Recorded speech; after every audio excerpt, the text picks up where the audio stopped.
From Dayton, Tennessee, it's the 2017 Extreme All-Star Game, the only All-Star Game of 8-man football, live here with schools from all over Tennessee and some schools from Kentucky. And good afternoon, everybody. Spencer Thompson and Isaiah Austin on call for our second consecutive All-Star Game being called here and in the same location of Dayton, Tennessee. Really great game that we're going to see here. The first year that we did this game, it was just team home and team away. The coaches were the leaders, and now the leaders of these teams are Elijah Jones and Trent LeGate, alumni of the 2016 Extreme All-Star Game. Waiting on the coin toss results here, but Isaiah, looking at this roster, we knew fully well that this game going in was going to be fantastic, didn't we? Yeah, and the teams are pretty evenly matched in this one. We're going to see a great game like we did last year. Hopefully a little bit more offense, a little bit more excitement, but I mean, this is about as stacked as the MTAC has been in a long time, so this is going to be a really exciting game for the guys. Yeah, and we look, of course, at a lot of different things on here. If you look at the rosters as well, so Elijah Jones is one of the head coaches of team away. If you didn't hear the coin toss from earlier this year, we had a coin toss determining who would get first pick in the draft or if they chose team home or away. Elijah won and chose the first pick in the draft, and Trent LeGate chose to be team home. So the roster will go through those intros in just a moment for the teams, of course, but you look as well that the coaches that were selected this year were Ryan Scott of the Tennessee Heat and Daniel Meek from Hendersonville Christian. Unfortunately, both teams declaring themselves ineligible for the playoffs, so a great opportunity for them to shine in coaching all these players. Yeah, and for the guys that didn't get to play in the playoffs, this is one last opportunity for them to prove that they can hang with the best. Everybody that's here right now deserves to be here, and they're going to be able to prove it here in a few minutes. Yeah, and we'll get those team introductions about to happen in this field in Fort Bluff. We're about to play our green screen introductions in just a moment as well. So again, Spencer Thompson and Isaiah Austin on the call. We have Elmer Harris operating all of our equipment here. He does a lot of high school sports broadcasts and everything, so really thankful for him to be here. And PA announcing today is James Shannon, just like last year. So we will play the intros for the All-Star Squad.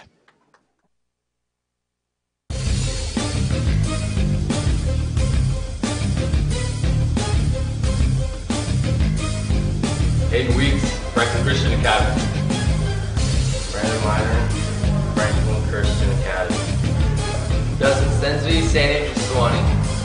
Isaac Williams, the Web School. Andrew Sindell, Franklin Christian Academy. Josh Austin, Franklin Classical School. Graham Harrison, Franklin Christian Academy. Justin Obahari, the St. Andrews Sewanee. Spencer Bear, Bowling Green Christian Academy. Jack James, Franklin Classical School. Ethan Garrison, Madisonville Defenders. Gregory Kilpatrick, the West School. James Redding, the Tennessee Heat. Micah Drew, the Tennessee Heat. Ryan Scott, Team Jones. Elijah Jones, Team Jones.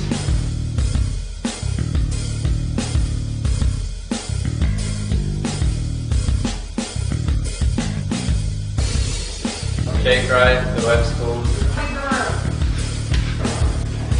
St. Cupido, Team Jesus. John Grant, Riverside Christian Academy. Jake Frazier, Franklin Classical School. Jalen Tillman, the St. Andrews Sewanee. John Stott, Bowling Green Christian Academy. John McKenna, Franklin Christian Academy. Boom. Riley Davis, Bowling Green Christian Academy. Raleigh Hall, the Riverside Christian Academy. Gage Holman, Bowling Green Christian Academy. Justin Bader, HCA. Jalen Cole, HCA. Tanner Sturgis, Go Crusaders. Coach Daniel Meek, Team LeGate. Trent LeGate, coach of Team LeGate.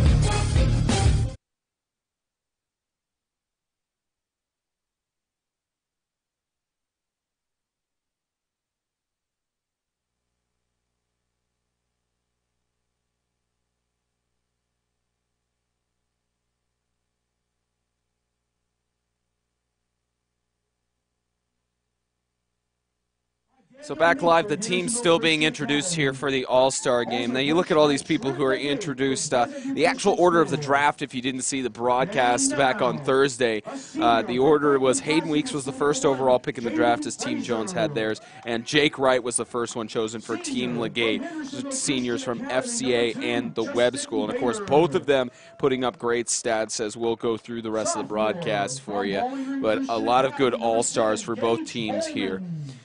We also look at how the Franklin Christian Academy players, the first 3 picks of the draft, 2 out of 3 of those picks were players from Franklin Christian Academy. So that's kind of a sign of not just the great athletes that are put out by Franklin Christian Academy, but also it's a sign of more a motivation for other schools to kind of step up to be able to get that first overall pick. It's the same can be said for the Webb School as well. And let's see, yeah, the first 4 picks, it was Hayden Weeks picked first in the draft for Team Jones, then Brandon Miner for Team Jones on the 3rd overall pick, and then for Team LeGate it was Jake Wright from Webb as the first overall pick and Zane Quibido as the 2nd overall pick for Team LeGate, or technically the 4th overall pick in the entirety of the draft. But at least in the first 8 picks among both teams, the first overall 8th pick for both the teams, they did choose the squad from Franklin Christian Academy as well as players from St. Andrews Sewanee, the Webb School. Looks like in the first 8 picks we had an FCS player, Jaden Frazier, picked at the number 6 overall pick in the draft, and from Bowling Green, Riley Davis picked as number 8th pick in the draft. So, of course, you look at these rosters, Isaiah, and you can look at stats, you can look at different things, but what honestly it comes down to is the amount of dedication that these players have put over the years to lead to this moment for some of these guys as seniors, their final game to be in pads fully in their high school career. Yeah, and you can tell a lot of these guys have put in the work throughout the years. A lot of them are seniors, and they have an opportunity for one last ride. They've worked hard their entire careers to make it here, and it's going to be a great game. And of course, when the FCA players heard about Elijah Jones being one of the captains, they're all like, well, we're all going to want to be on Elijah's team, of course, to bond with their senior quarterback who happened to put up a good amount of stats when he was back. Look what Zane's doing over there. Zane Quibido. So now to our PA announcer here. Extreme All-Star Game coaching alum, Travis Creasy. Gracious Father, we thank you so much for the day that you've given us today. Lord, we're thankful for these young men, the hard work they put in this season, and being able to play in this all-star game as a reward for their hard work. But Lord, we know that you give us all talents and abilities. And Lord, we just pray that today this game will be played in a way that will honor you first and foremost. God, we pray a blessing of safety over these young men as they compete in such a great game. We're thankful for this game that we can play and have fun doing so, but also learn many life lessons. God, we're thankful for the safety of all those who've traveled here today, and we just pray for that safety as we return home. We ask all this in the name of Jesus. Amen. And now performing today's national anthem with the flag behind the scoreboard, Miss Melissa Austin. Oh, say, can you see by the dawn's early light what so proudly we hailed at the twilight's last gleaming, whose broad stripes and bright stars through the perilous fight o'er the ramparts we watched were so gallantly streaming. And the rocket's red glare, the bombs bursting in air, gave proof through the night that our flag was still there. Oh, say does that star-spangled banner yet wave o'er the land of the free and the home of the brave?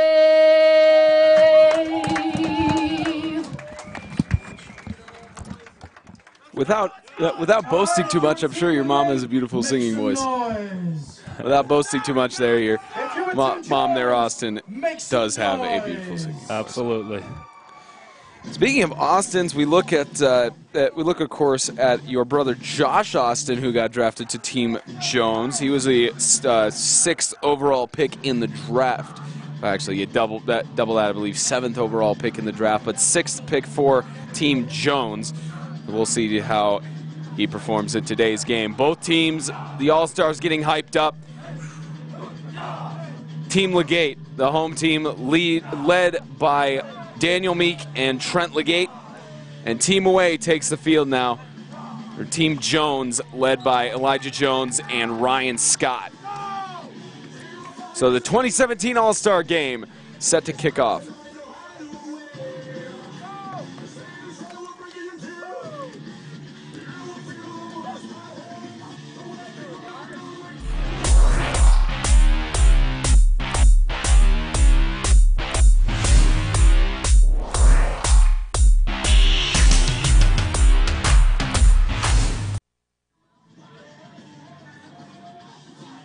So it looks like Team LeGate, I believe they won the coin toss and elected to defer.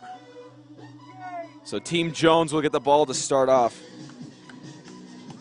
For Team LeGate, Gabe Stevens to kick it away. Back deep. So Gabe Stevens kicking it off, and Schindel back to receive. We're underway in the 2nd annual 8-man football All-Star Game as Schindel is stopped at the 26-yard line.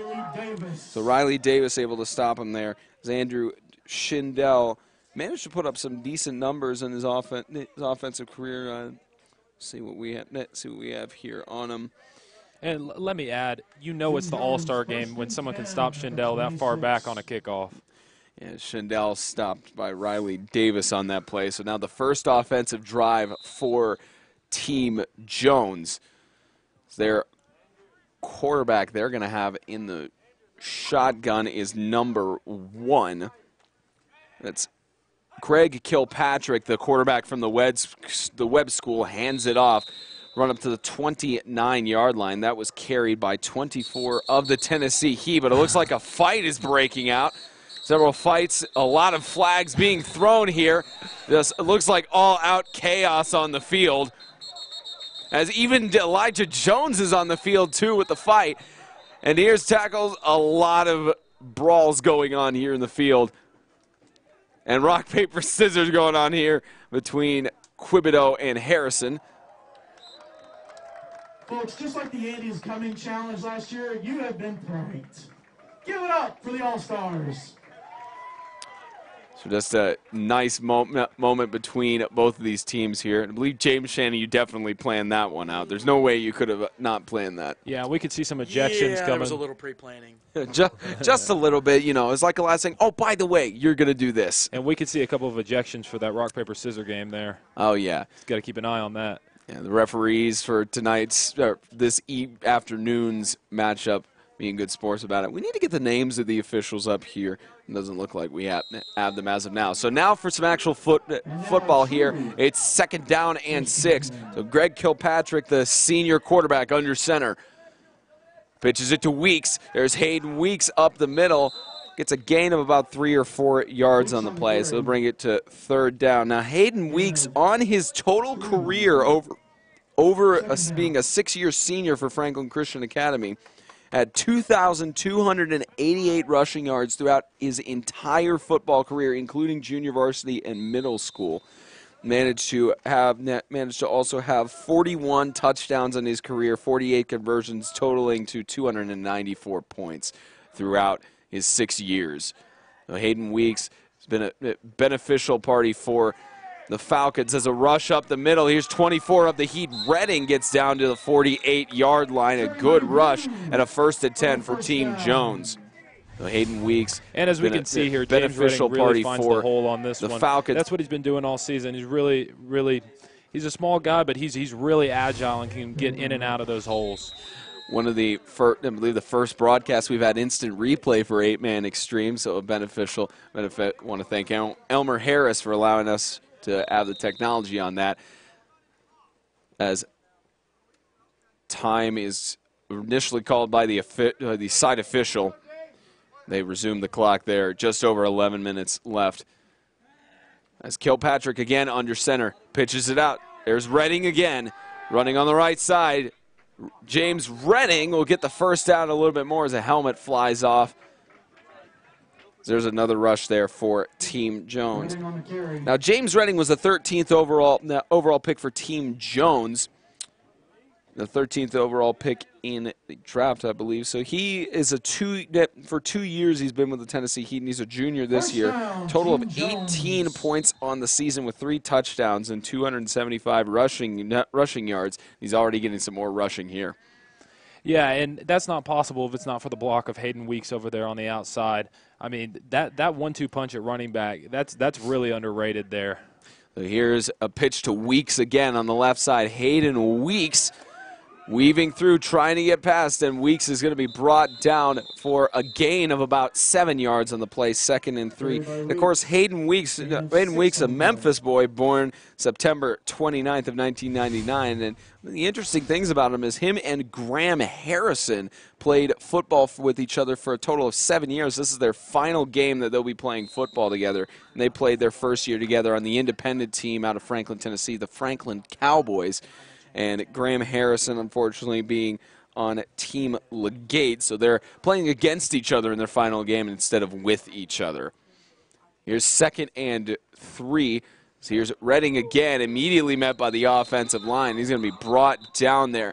Looks like number 70 of the Crusaders managed to get a tackle there for Team LeGate. That was Tanner Sturgis, the senior from Hendersonville Christian Academy.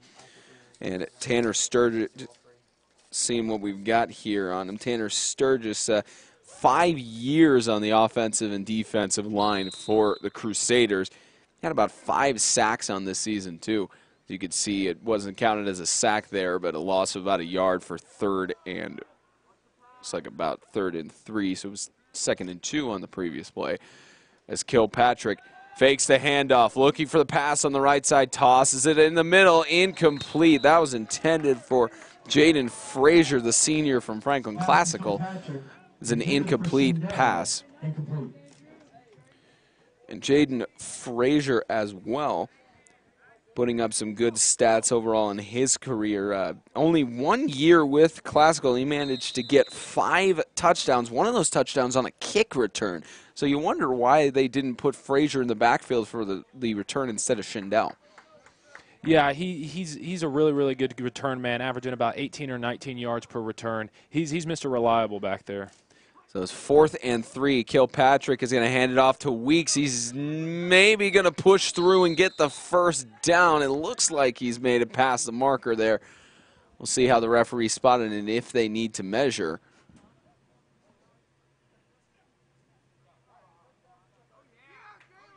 And they are going to move the chains for a first down. Hayden Weeks pushing through.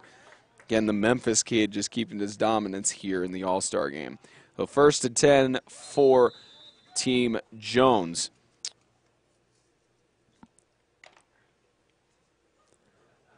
Ball on the 26-yard line.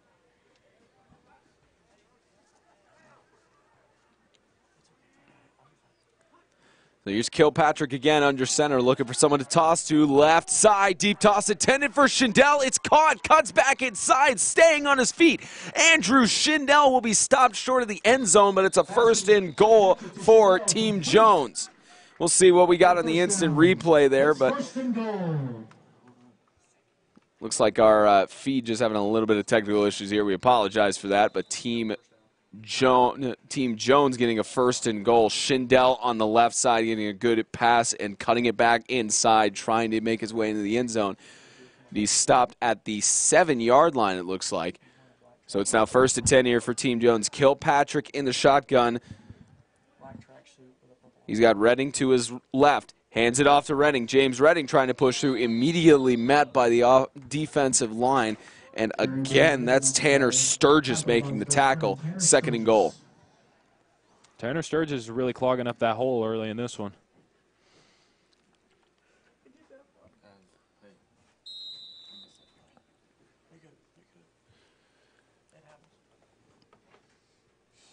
So 2nd and goal here, and again, Tanner Sturgis, as we mentioned, having 5 sacks on his season there. Of course, Sturgis is a boy all the way from Auburn, Maine, as it's handed off to Redding again, and James Redding will make his way into the end zone for a Jones touchdown. Touchdown, Team Jones, carry by number. And as you can see, James Redding cuts it to the outside. Not enough time for Jaden to get there. Great run and great blocking by the offensive line. Absolutely. And Tanner Sturgis, just James Redding there making a good rush. James Redding, again, he had a total of 3 touchdowns on the season with 275 rushing yards. He managed to get 57 carries throughout his entire season, and that's only in his 2nd year with the Tennessee Heat as a junior.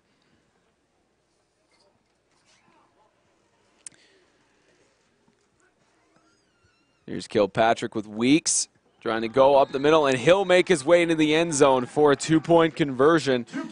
Now, you see, we talked about this a little bit off camera, but we can mention it here, that when the draft happened, Team Jones, they had all the kickers stolen from them in earlier picks in the draft. So, and I talked a little bit with Elijah about it as well. Elijah Jones, and he mentioned that if they get Weeks, they'll be focusing on 2-point conversions fully. If not, then they'll try to get a kicker. And they've gotten Hayden Weeks to push it in the end zone, and they're now leading 8-0 with 7:28 left to go in the 1st quarter. Yeah, well, I understand the logic of going for 2 when you have Hayden Weeks, but at the same time, why don't you just take the other kicker? Yeah, it's really interesting why they didn't take the kicker in the earlier picks, because if we see here on the draft order picks, see what Jones had here. The kickers were originally taken. Riley Davis was the 8th overall pick, and Gabe Stevens being the 11th overall pick. Those are for Team LeGate on their 8th and 11th choices. So it was interesting to see how the kickers were chosen later in the game, and they didn't try choosing it further. But this is a lot earlier score in the All-Star game than we saw last year. They didn't get any scores until about the 2nd quarter, I believe. So Team Jones striking first blood. It looks like Jaden's back there on kickoff. Yeah, Jaden Frazier now back there on kickoff as Jones will kick it off. Team LeGate, and it's picked up, actually batted down by, looks like the Webb School's 23, Jake Wright. That's a senior going to the right side. Jake Wright met by Schindel, brought down at the 22-yard line for a first down.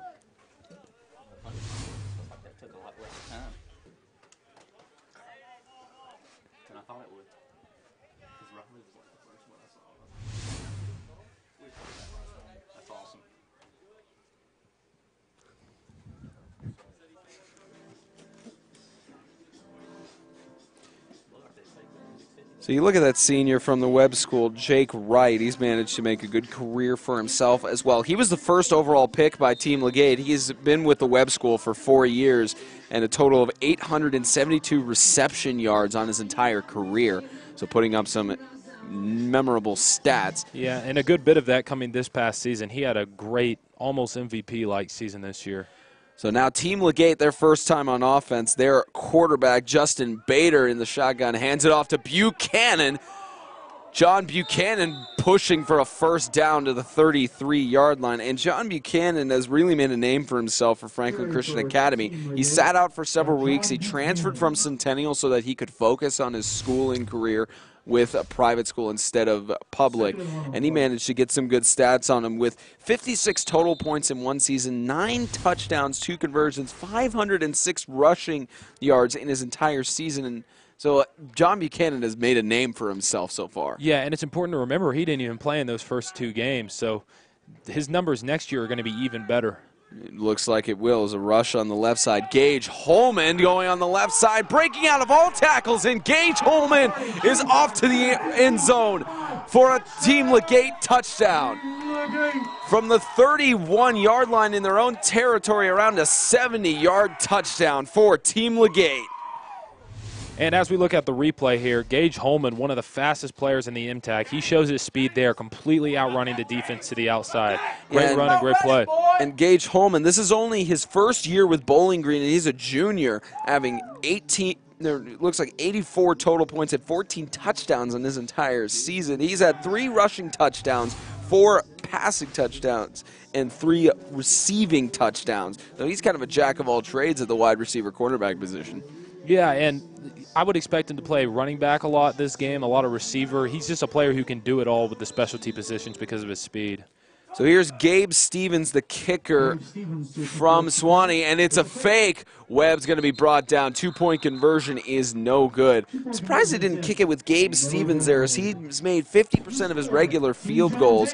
Not seeing anything here on his his extra point stats, but it's now 8-6 with 6:24 left to go in the first quarter. So why didn't they kick it with Gabe Stevens there? Well, it looked like they were planning on kicking it, but the snap was a little bit high, and you know.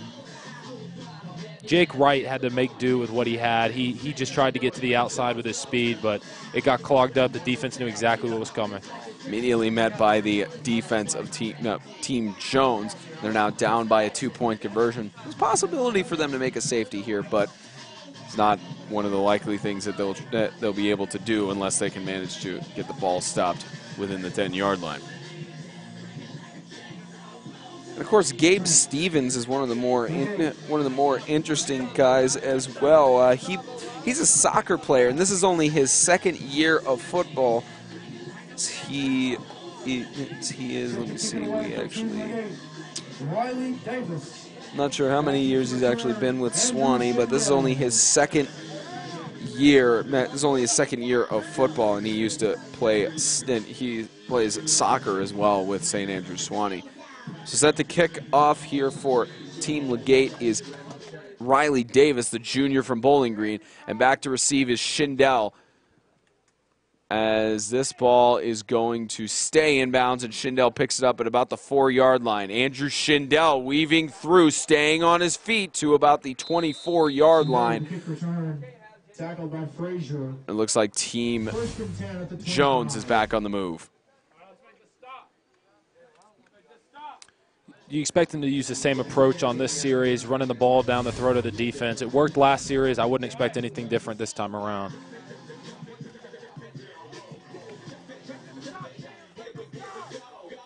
So, and of course, Team Jones has Greg Kilpatrick as one of their quarterbacks. And Greg Kilpatrick was the 12th overall pick for Team Jones. It's interesting, and they also have Dustin Stensby, who we haven't seen play under the quarterback position just yet. The clock is stopped here.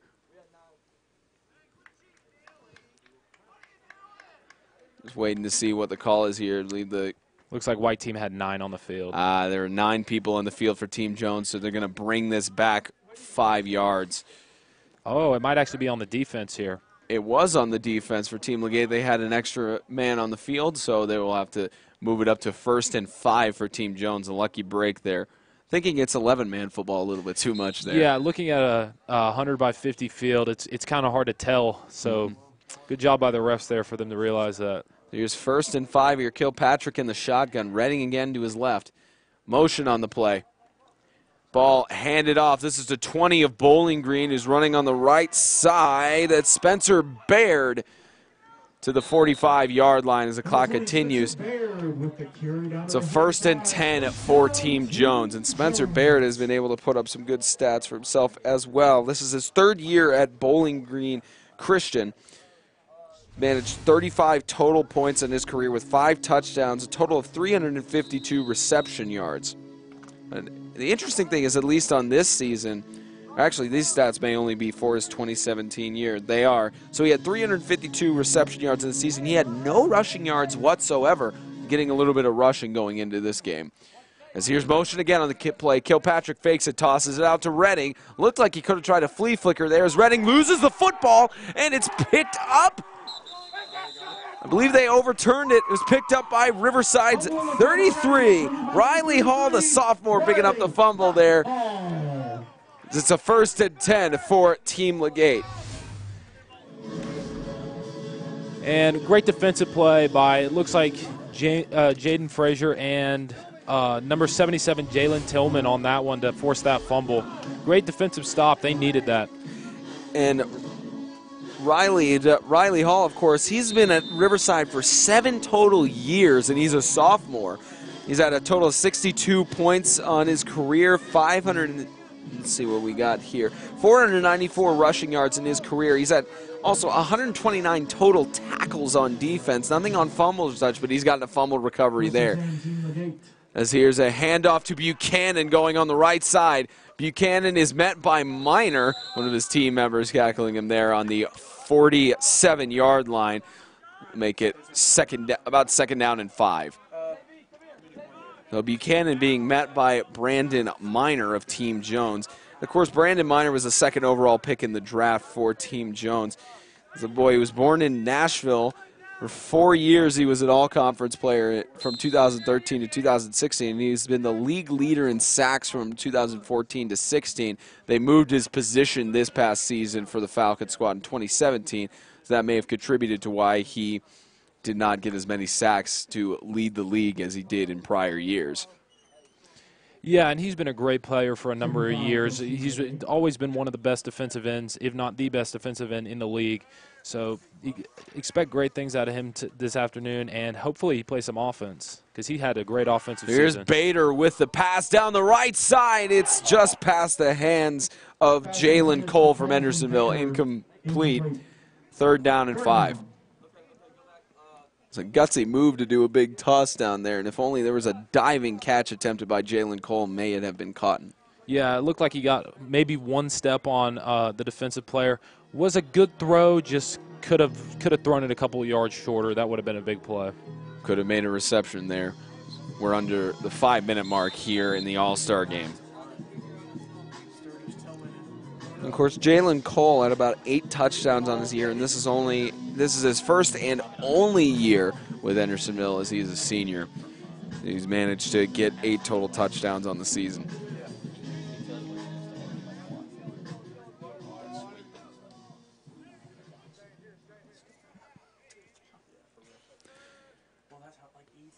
Here's motion on the play again. Here's Bader, pitches it out.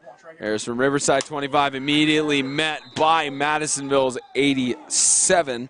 That's Ethan Garrison immediately meeting Riverside's Trayan. And we've seen 3 helmets come off already. Maybe the guys aren't tightening it up enough. It may not be.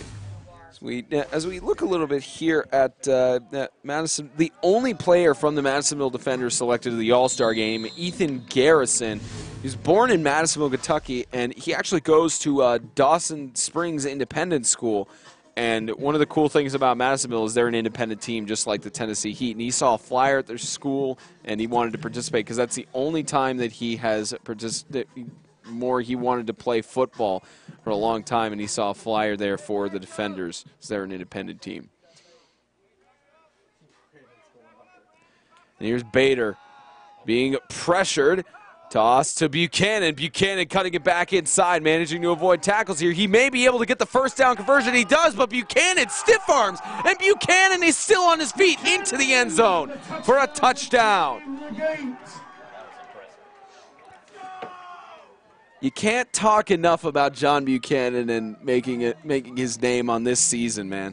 Yeah, and John Buchanan, he plays like 5 inches and 50 pounds more than he is. He plays like a big boy. On that one, he's got the speed, he's got the strength. Great play as we see the replay right here to get into the end zone on the 3rd down. And Buchanan managing to turn a 4th down conversion into a touchdown. It's a very impressive move by John Buchanan. They take the lead 12-8. We'll see if they just go for the extra point here or try the 2-point conversion. So they do have back to kick for Team LeGate, Riley Davis. And they're just going to kick it. And it's good. 13-8 the score in the All-Star game as Team LeGate takes the lead over Team Jones. Looks like there was a flag thrown on that play. The refs are about to huddle up. There was a flag thrown on the sideline, so we'll see how it goes here. One ref signaled that the field goal was good, and one threw the flag. Looks like it was probably on the defense here.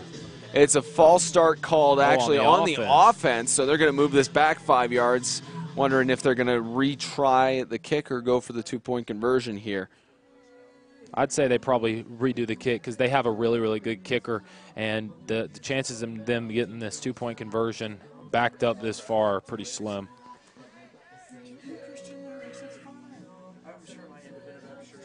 So back to the 7-yard line.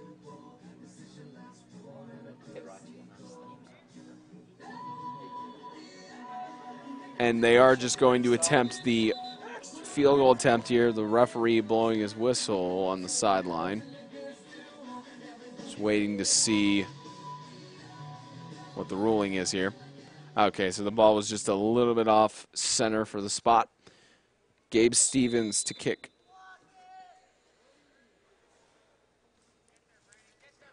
High snap, and the extra point is no good. So 12-8, the score, 4-point lead for Team LeGate in this 2017 All-Star Game. And a reminder how difficult it is to get these field goals lined up, especially for an 8-man team. These guys just met each other 2 days ago, so they're having a little bit of issues with the snap, the hold, and the kick. It's all a chemistry thing, getting used to that. And if these guys had a couple more weeks, it would probably be a lot better, but the time they've been given to prepare for these kicks, they're working with what they have.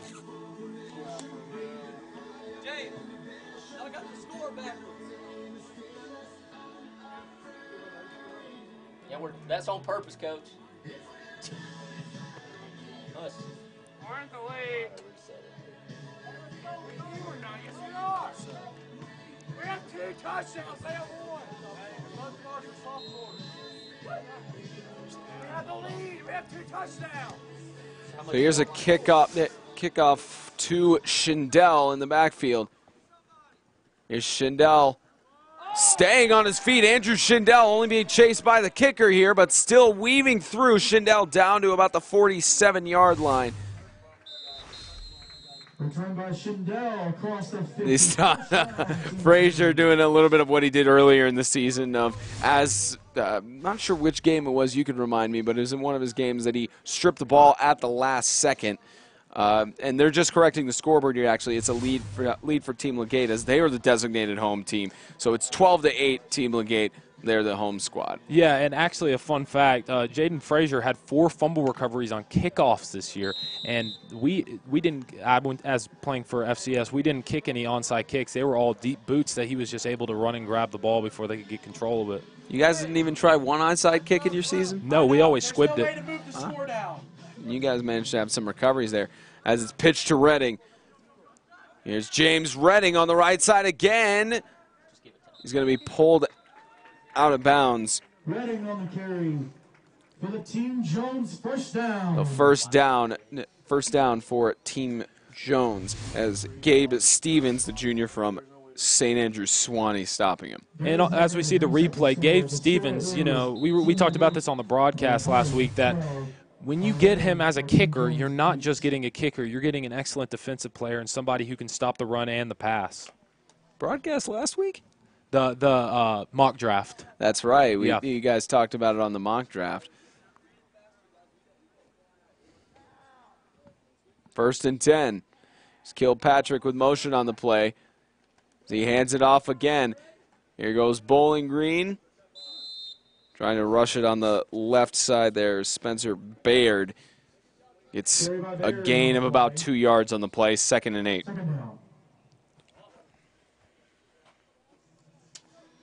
Hopefully at some point in this game we get to see the great quarterback showcase how good their arm is and get some nice pass plays going.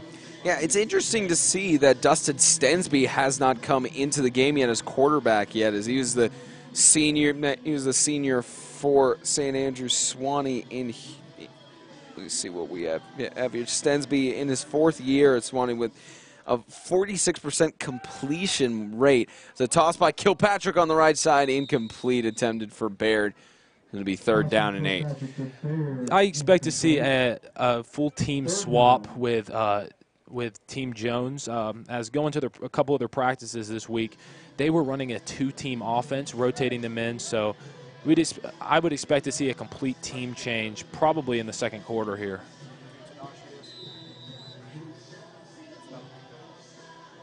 Greg Kilpatrick having about a 57% completion rate on this season, 24 touchdown passes.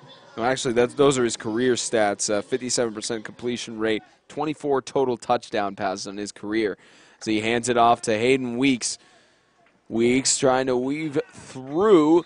It's brought down, gets the first down and more to about the 12-yard line. First down, Team Jones. So Team Jones will have the first down at the 12-yard line. Yeah, great cut by Hayden Weeks. Way to find the hole on that one. Josh Austin with the trap play got him a wide open hole there on the left side. So Team Jones now in the red zone on 1st and 10. They have Schindel on the far left. 2 men in the backfield. There's Kilpatrick, hands it off. There's Redding. He has open field on the right side, but stopped. It's a good stop by 23 of Team LeGate, Jake Wright. Second down. Just perfectly ready to try that diving tackle to keep him from getting in the end zone. 2nd and 2. Yeah, Redding's already having a fantastic game. He almost got a second touchdown on that play.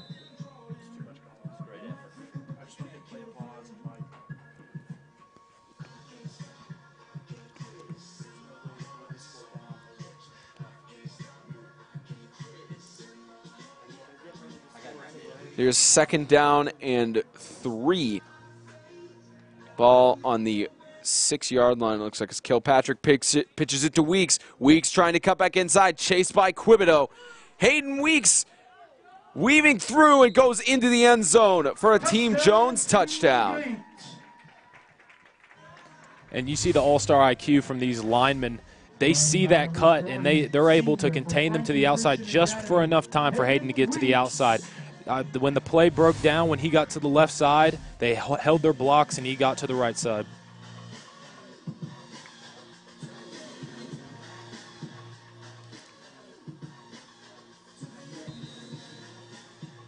Again, Hayden Weeks having almost 2,300 rushing yards on his career.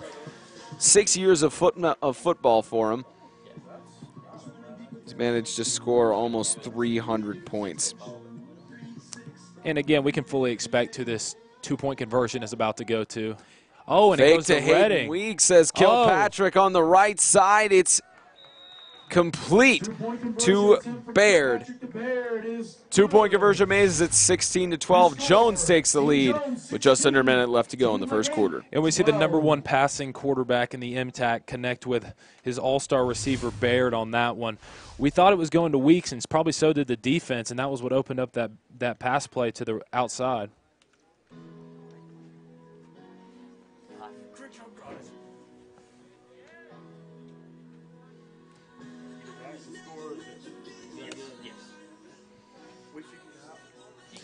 And again, Spencer, as we were talking about before the game, that 2-point conversions are really going to matter in this game because we see two teams that have already scored twice. But I mean, the away team Jones has a 4-point lead because of the amount of 2-point conversions they've been able to get. Yeah, and that's also in part that they have Elijah Jones. At least Team Jones, they have their captain Elijah Jones, obviously, who moved from California at 12 years of age. He was born in Long Beach on November 7th, 1998. Did a lot of good things for his team as a quarterback at 2016 All-Star, including 5 touchdowns, 6 conversions, almost 1,200 career passing yards, and about 112 quarterback rating. And what a kick. Very good kick. So here goes Frazier. Stopped at the 27-yard line. So Team LeGate back on offense. And who said Team LeGate didn't have a kicker? Micah DeGroud, what an amazing kick. Micah DeGrood, what a great kick by him. Didn't know he was a kicker.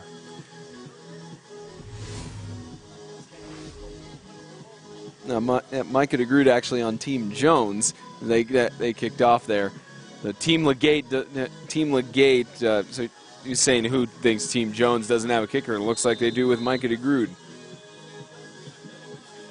It's Team LeGate that has two of the primary drafted kickers, Gabe Stevens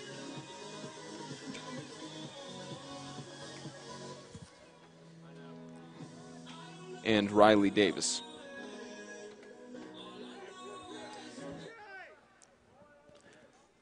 Here's Bader, alone in the shotgun. Motion on the play. Fakes the handoff, toss on the left side. It's caught low, but immediately met by Redding. Number 18, Riley Davis, trying to take the ball on the left side, but he's stopped behind the line of scrimmage for 2nd down and 15. As much as James Redding is looked at as an offensive player, I really think of him as a spectacular defensive player. Makes the right read all the time during the game.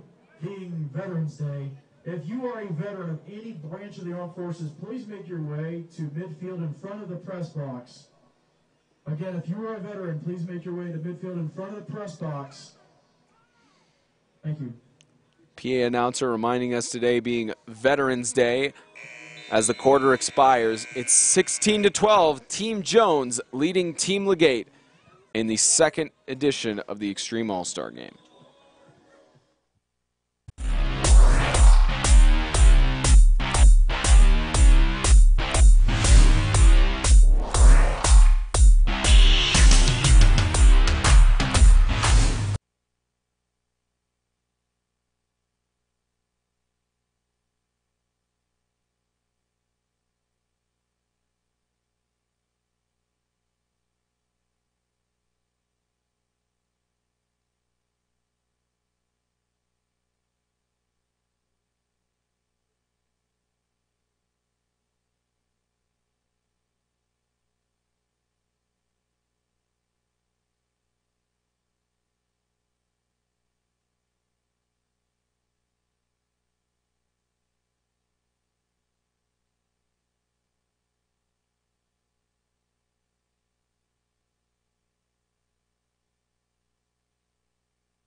We need some Michael Jackson.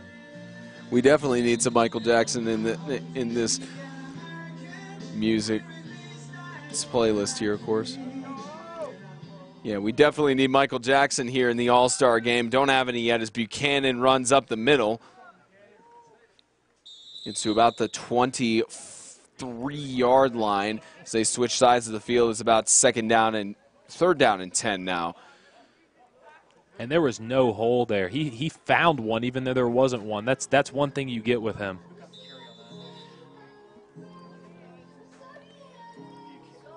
Buchanan on the carry.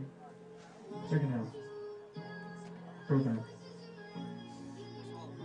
3rd down and 10 here for Team LeGate. And hopefully they go through the air here. They got Bader in the backfield, one of the best running and passing quarterbacks in MTAC.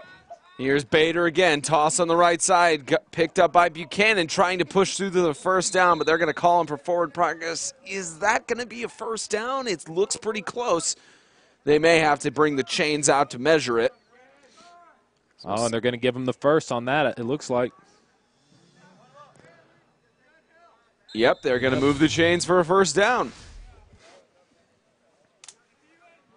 Just a nice move there. I believe we've got the replay on the screen here. What did Buchanan do right on that? Well, Buchanan was wide open on that one. No one picked him up. He signaled to Bader really quick that he was wide open. Great hands and great run. Buchanan, of course, putting up amazing stats in only his 1st year in MTAC 8-man footballs. It's tossed to Frazier. Good reception in coverage. So they call him for forward progress at the 43-yard line. Frazier with the catch. 2nd down and 2. 2nd down. Now, you talk about Jaden Frazier as well. We talked about how he had a kick return for a touchdown, but he's had 5 touchdowns additionally. He had 132 rushing yards on his career, it looks like, or maybe on his season.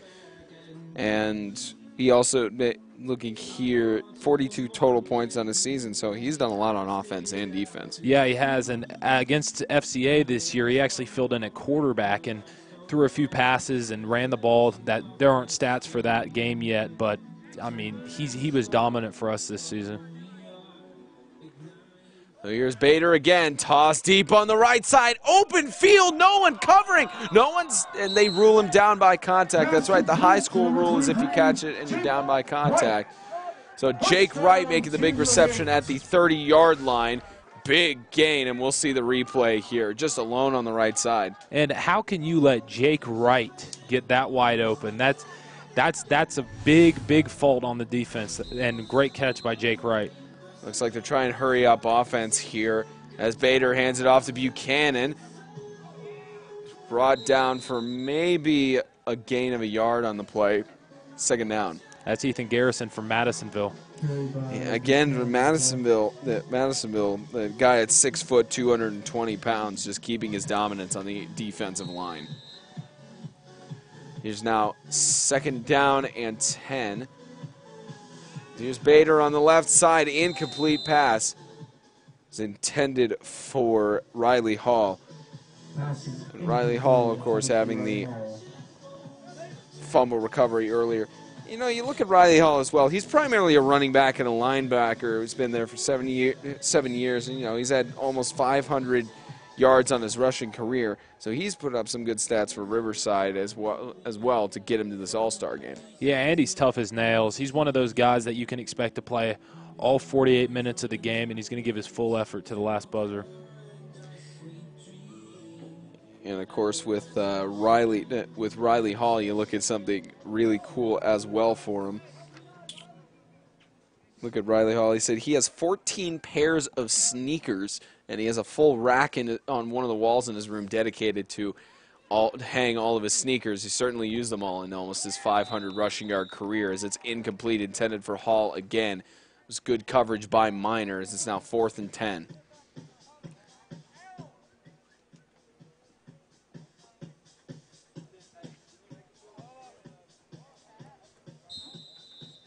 So Team Jones keeping their defense strong here on the 4th and 10.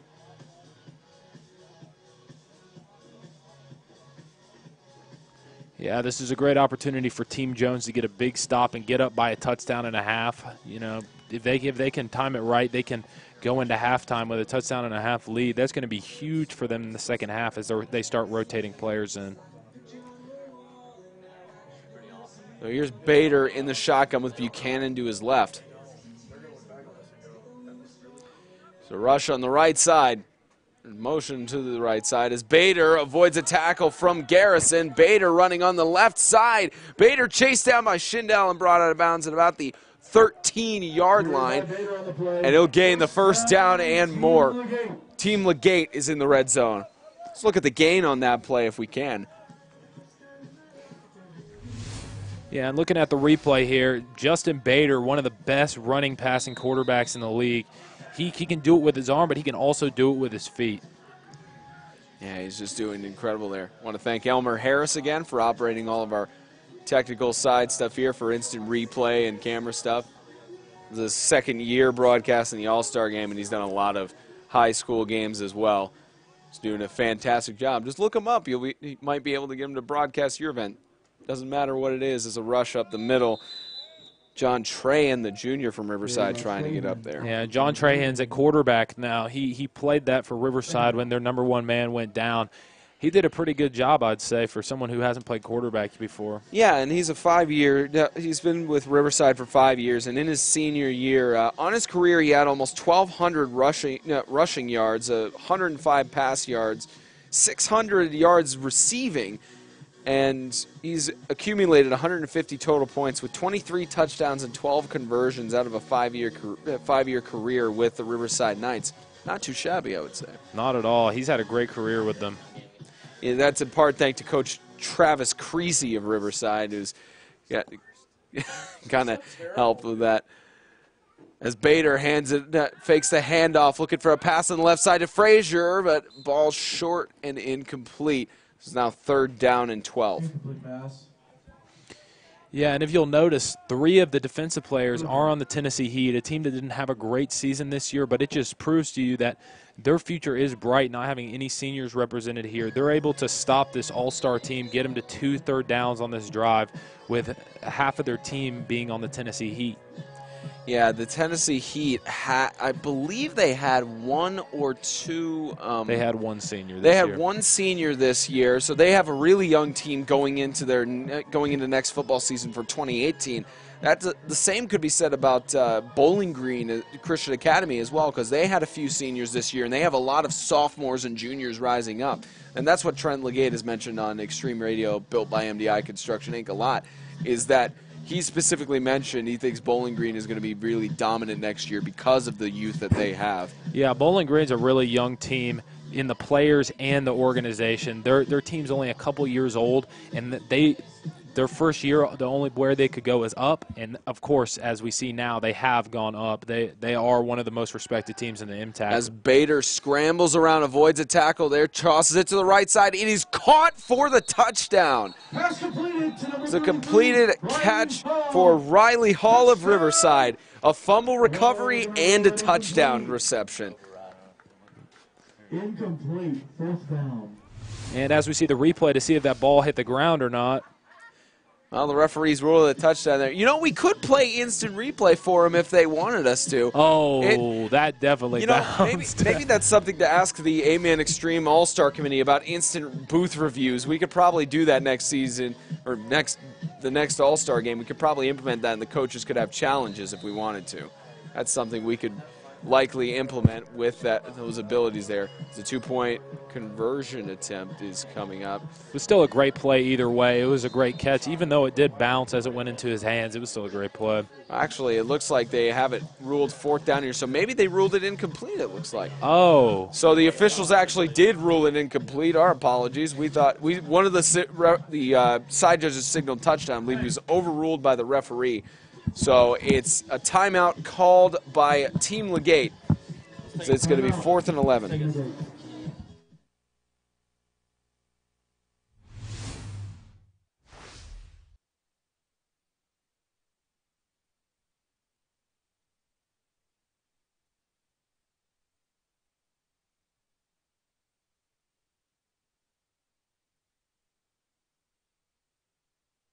So you look at the replay that was just showed there. The ball clearly did bounce on the ground as it came back to Hall's chest plate. So it was an incomplete pass. The referee making a good decision to overturn it there. But even so, with that ruled incomplete, or that ruled complete catch overturned, Riley Hall had a great effort to try and catch the ball there. Yeah, and Riley Hall's a sophomore, right? Mm-hmm. Yeah, they have a bright future with him. And great pass by Justin Bader. They only won a couple games this year, but he is one of the best quarterbacks in the league, undoubtedly. And you look at Justin Bader as well. You look at the stats he has put up. He was originally from Charleston, South Carolina, and he was Tanner Sturgis's first friend when Sturgis moved to Tennessee since their 7th grade year. And of course, they put up some good stats there. As Frazier, going on the left side, slips out a tackle from Schindel, trying to stay on his feet there, but it's going to be a turnover on downs, and Team Jones takes over at about the 7-yard line. I'm surprised they ran it to the left there, being on the left hash. They really didn't have a lot of field to work with Jaden Frazier using his speed as his main weapon. He really didn't have an opportunity to run to the outside on that one. Just an interesting coaching decision by Daniel Meek, the head coach for Team LeGate. Of course, the cool things about Daniel Meek, he's the head coach at Hendersonville Christian Academy. The Crusaders, they unfortunately did not, they declared themselves ineligible for the playoffs at the beginning of the season due to co-oping with certain schools. And he actually, 11 weeks ago, his wife gave birth to their first child. And this is with the All-Star Weekend, we're really thankful for him to come up to coach one of the teams. But he's been away for 2 to 3 days. This is the longest time that he's been away from his kids. So good for him to come to the All-Star game. But, you know, congratulations to him for having his first child.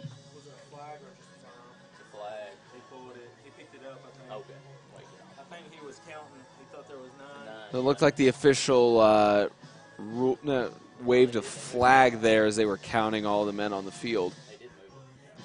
Well, they did actually move the ball forward. They call it I believe, a pass interference call. I think they had 9 men on the field on that one. Or actually, yeah, it may have been one of the two. And if I'm not mistaken, that's the second time that's happened to the team. Yeah, Team Jones just having some... Dustin Stensby's in there at quarterback now. Yeah, Stensby handing it off. Or actually faking it off. There's Dustin Stensby finally at the quarterback position from Swanee as he's brought down in the backfield. He's brought down for a loss. And Spencer, did you notice the offense they were running when he went in there? That's a Swanee triple option. Yeah, the Swanee triple option there. I'm wondering if Hargis sneaked in one of his playbooks here to coach Ryan Scott. I would not be surprised at all. That offense has been working for centuries with 8-man teams. And Dustin Stensby is in his 4th year and he's a senior for St. Andrews Swanee. This whole season he had 426 passing yards, 7 passing touchdowns, and a 46% completion rate. Also with the Swanee defense, as DeGrood runs up the middle, looks like maybe back to the line of scrimmage or a gain of 1 yard on the play. It'll be 3rd down. But Stensby, he also had, because of the Swanee offensive strategies, he had 856 rushing yards in a season. Yep. And he had, with all of that, 11 rushing touchdowns. So a total of 60.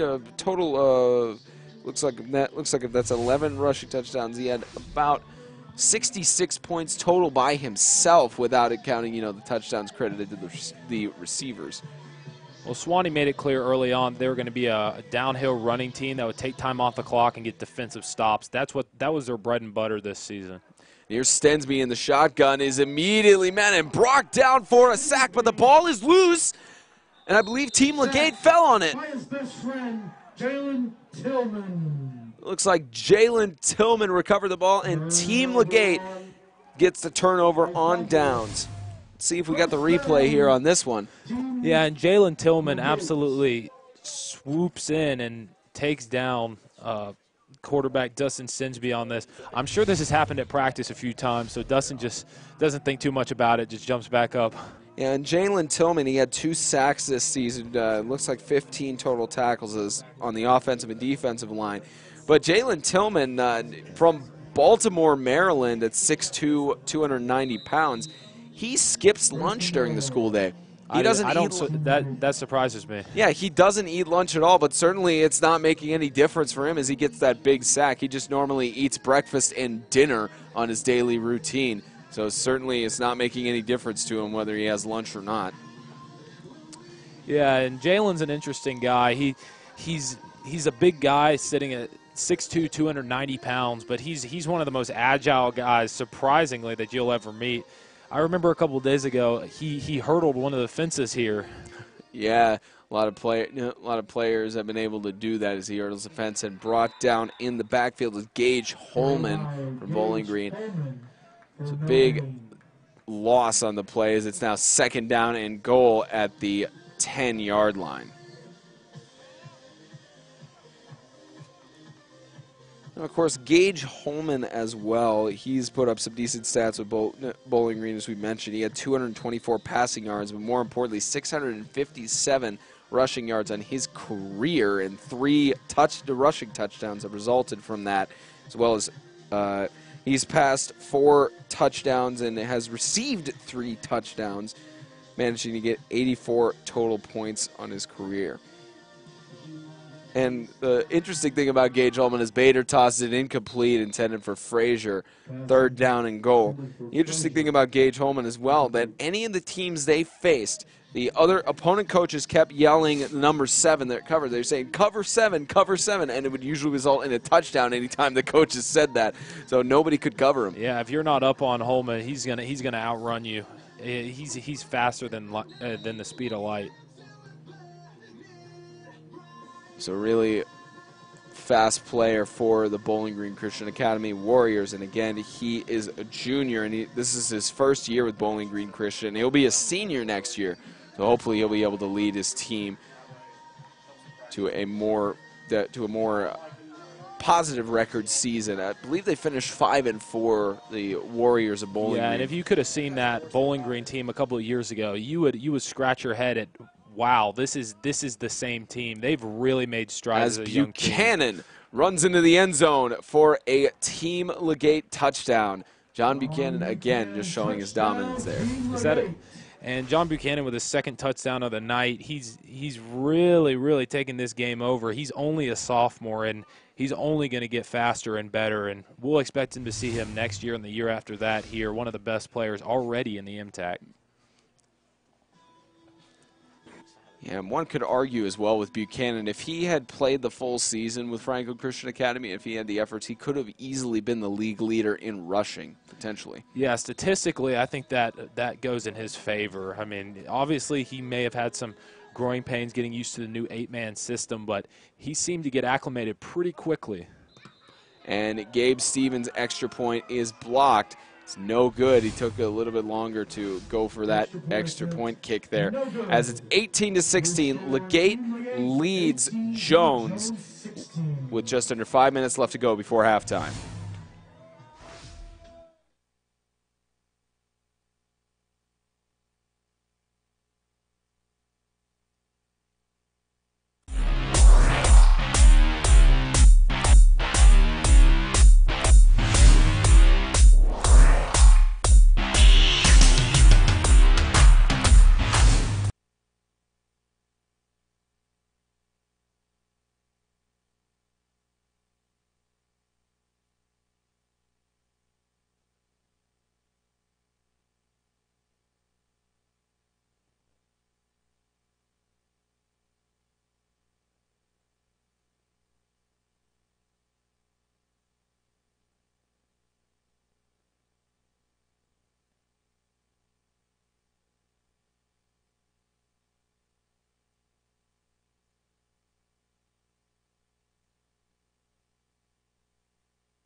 Here's a Kilpatrick falls on it for Team Jones.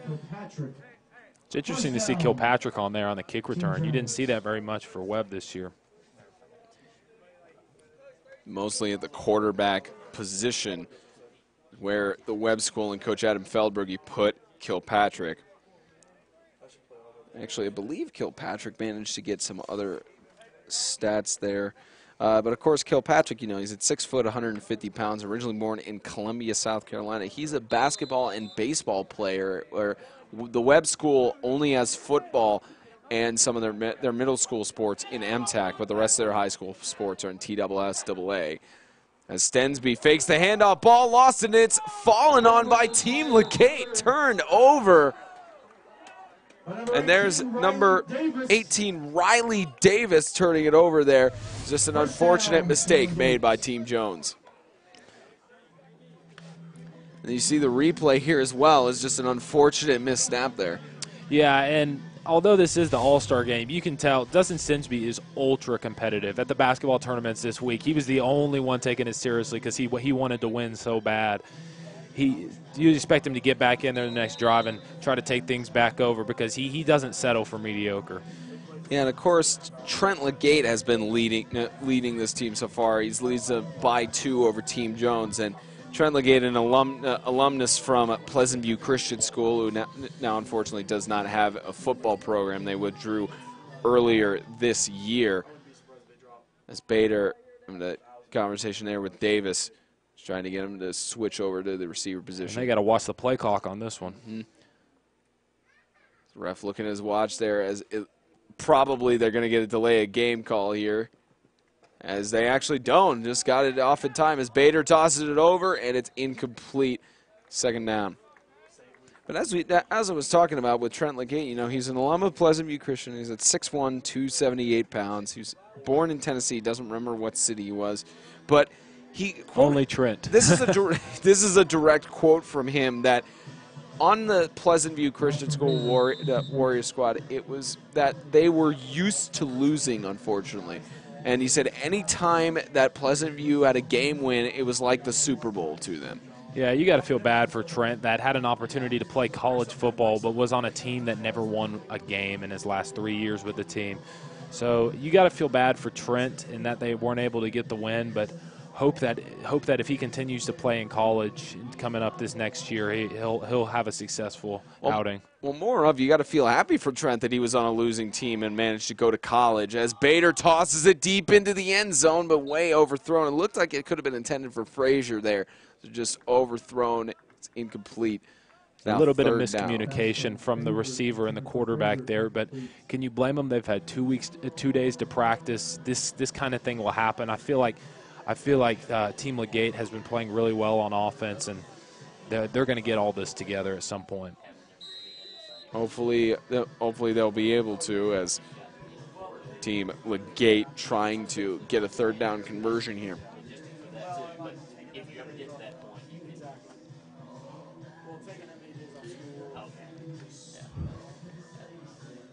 The huddle broken as Bader just communicating with Frazier and his wide receivers there to make sure they know what needs to be done.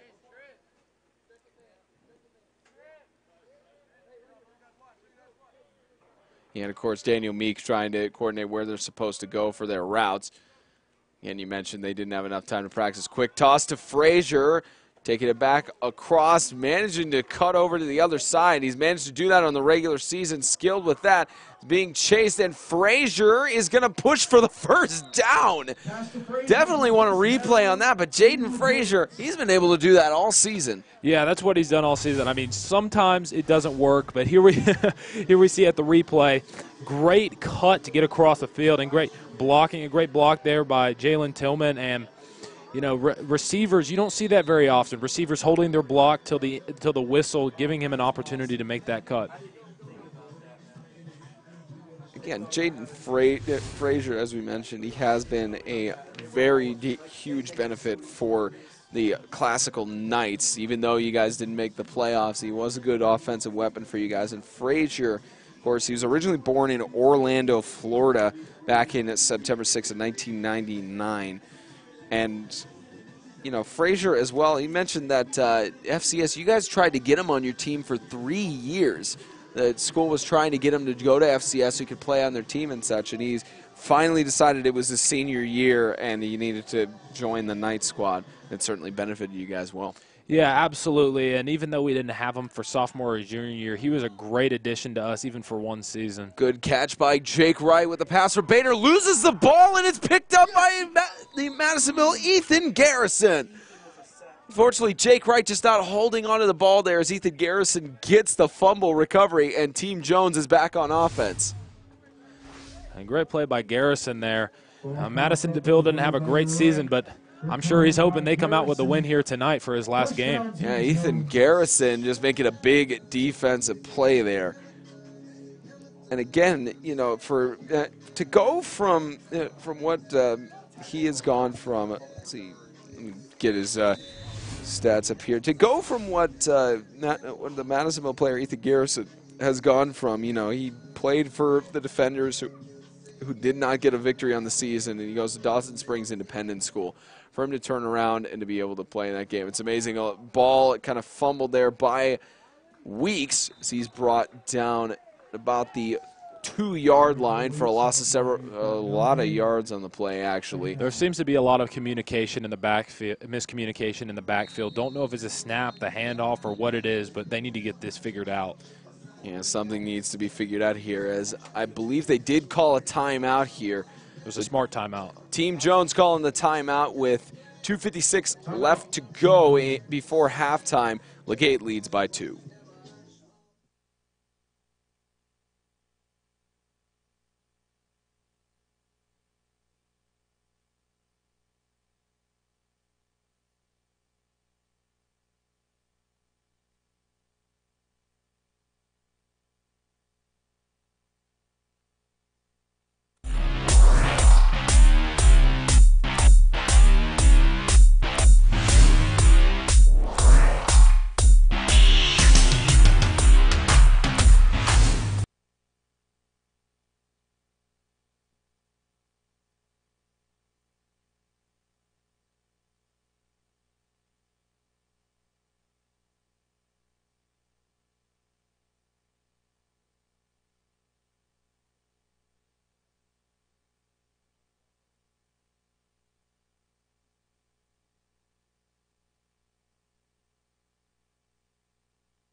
So after the timeout, Team Jones, as you mentioned, Isaiah, very much needed timeout in this 2017 Extreme All-Star Game. It's a beautiful day here from Dayton, Tennessee at Fort Bluff Camp as it's handed off. It's the Heat brought down by several defenders of Team LeGate. Trying to see the number there is James Redding trying to rush it up the middle, and there's an injury on the play.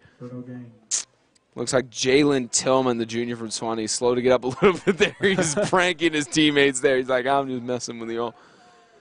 You know, out of that timeout, you would have expected to see a little bit of misdirection or something. I'm surprised by the run up the 2-hole there, right out of a timeout. But, hey, they're getting yards for the first time in this quarter. Managed to get some yards. And Team Jones trying to get a score here before the end of the half. As it's a fake handoff, Stensby's going to pass it on the left side. Caught. Spencer Baird rushing all the way to the 32-yard line. It's a big first down for Team Jones. First down. And Swanee didn't throw the ball for the better half of the season. But, you know, Dustin Stensby has a great arm that just didn't fit into the offense. So hopefully in this game he can show how good his arm really is. And John Hargis, the head coach for the St. Andrews Swanee Mountain Lions, led his team to a season of 7-1 and only being knocked out of the bowl game by a coin toss due to MTAC rules. So John Hargis leading their team for the majority of the season, a bit heavy rushing game, but started passing it towards the end to try and keep their dominance. As a toss to Stensby all the way to Schindel. He's going to catch it. Schindel is into the end zone for a Team Jones touchdown. And great pass. It was really smart as we see the replay here of Stensby to trust Schindel to go up and get that ball, being the great receiver that he is. Yeah, and Schindel as well, just even in coverage. The camera catches a little bit of it there, but even in coverage, he manages to catch it. Just unfortunately, Team LeGate not able to cover on that pass, and Team Jones now takes the lead. And Schindel's really strong for a receiver. He can go up and grab that ball over any defender. He's proven it this year, and he proves it yet again.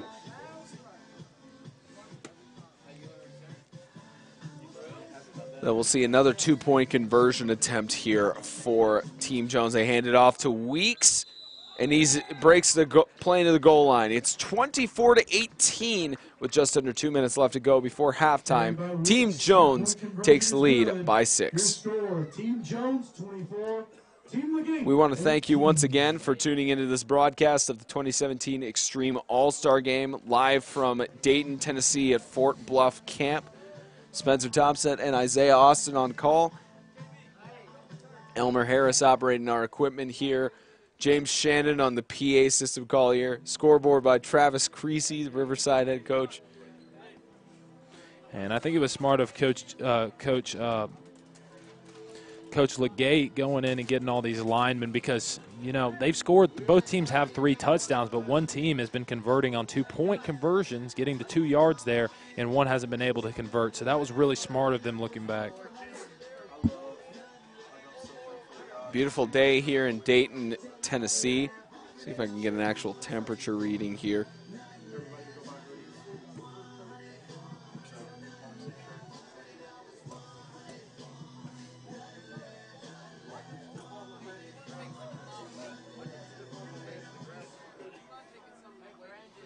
It's a beautiful day from Dayton, Tennessee. A lot warmer than it was last year for us here in the booth. I remember. And thank the Lord for that. I remember James actually reminded me that I was sick that day. I didn't remember that, but I was sniffling the entire time. And someone was saying, someone get that commentator a tissue. Yeah, well, maybe you were sick for that day. I was sick after that day. It was freezing. Yeah, as Buchanan manages to pick up the ball there. Oh, He hands it off to Swanee's Isaac Williams with the reverse. Williams having to be brought down by 2 players there. Jalen Tillman on the rush. Return by number 77. Good, interesting reverse made there to Jalen Tillman. It's now 1st and 10. I actually really like that play, especially in 8-man. Give the lineman the ball and let him do the work.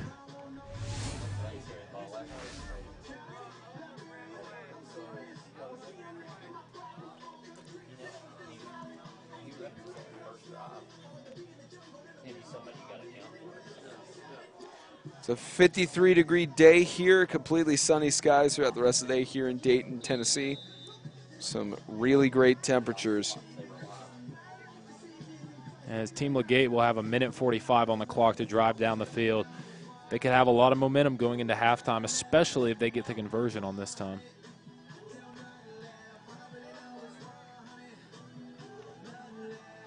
So 1st and 10 here for Team LeGate. Just under 2 minutes left to go. They're trying to take the lead again. A lot higher scoring All-Star game than we saw last year. It took, I believe, until halfway through the 2nd quarter for any score to occur. The ball snapped, tossed by Bader to the left side, incomplete. Looked like it was intended for Trayan. It's 2nd down. The Team Jones defensive line is really getting through. They got a lot of big boys up there that are tearing the line up.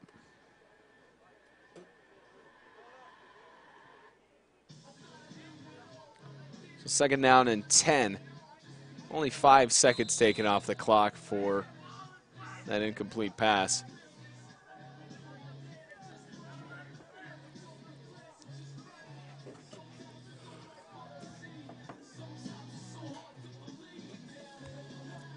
You know, one of the interesting things that we have not really seen any huge action for is Josh Austin. That's your brother out there on the field. I don't think he's been played on defense yet. Yeah, we haven't seen him on defense. He's been a little bit of offensive line. Surprising, we haven't seen much of Jack James tonight. Yeah, Jack James hasn't done anything yet either. As Trayan gets the reception going across the 35, trying to push through. 1st down and more for John Trayan as he's brought down to the 48-yard line. They'll spot the ball here, but good gain for Team LeGate. Glad to see John Trahan get the ball in the open field there and show what he's been doing all season. Crazy stats on the season. Crazy, probably the craziest stat line all across the board from anyone in the MTAC. Passing yards, rushing yards, receiving yards, and tackles all up there with the best. And we'll see how Team LeGate tries on this drive here. And John Trayan, among one of the all-time greats for Riverside Athletics, being essentially a jack of all trades. And he wasn't even from Fayetteville. He was born down in Huntsville, Alabama. And he's lived in Fayetteville his whole life, actually. He was only born in Huntsville, Alabama. As he mentioned, most of the citizens in Fayetteville don't go to the local hospital there. They head down to Huntsville.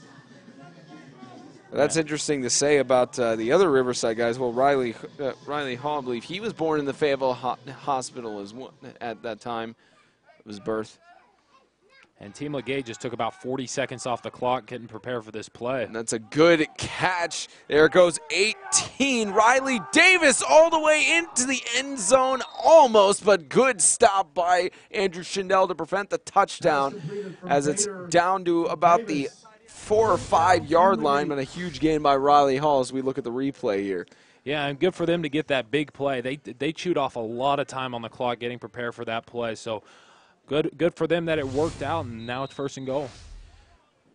The clock's going to run down here. And again, you said they mentioned they take 40 seconds off, which they don't have 40 seconds this time. It's down to 30 before the halftime intermission. So here's Bader going to try and get everybody lined up here. Team LeGate trying to take at least a tie before they go into halftime. Here's Bader, hands it off to Trey, and he's stopped immediately. He's brought down. That's Justin. See, that's from St. Andrews Swanee. That's Justin Elgary. He's a senior over at Swanee. Carried by Trahan. Of course, the interesting thing is that for Justin as well, he's born in Smyrna. He's also a track and field runner, so he's got some speed on him as a timeout is called with 11 seconds left. But he's got some speed on him as a track and field runner, as well as he had about 43 total tackles on his season in 2017, though he was primarily drafted, I believe, for a running back linebacker position. Yeah, and he can also play on the line a little bit. He's got a nice blend. He's not too big that he can't be a specialty player, but he's not so small that he can't block or clog up a hole on defense. He's really a guy that you can put anywhere on the field, and he'll give you important minutes.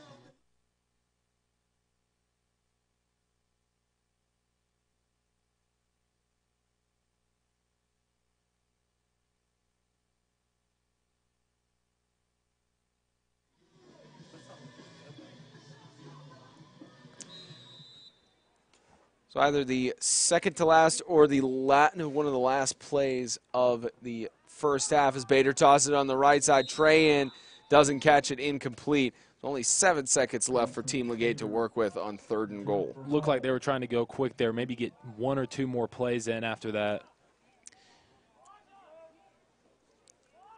So Team Jones trying to make the stop here. They're, of course, led by the Tennessee Heat coach Ryan Scott, who played college football, actually. This is an interesting story that I talked with him about. He played college football, and his head coach told him that everybody, because they paid for their meals for college, that they needed to show up on time for breakfast. And one morning, him and several guys showed up at 6:01 in the morning, and his coach said, all right, I'll see you at 4:30 tomorrow. Full-on conditioning, suicide sprints, everything for conditioning the next day. And he showed up 15 minutes early for every meal after that event, as it's 4 seconds left, probably the last play of the first half coming up on 4th and goal. This play is really important going into halftime because if they get this touchdown, they have momentum. But it's really discouraging if they don't get it here because they got all the way down to the 5-yard line and weren't able to convert.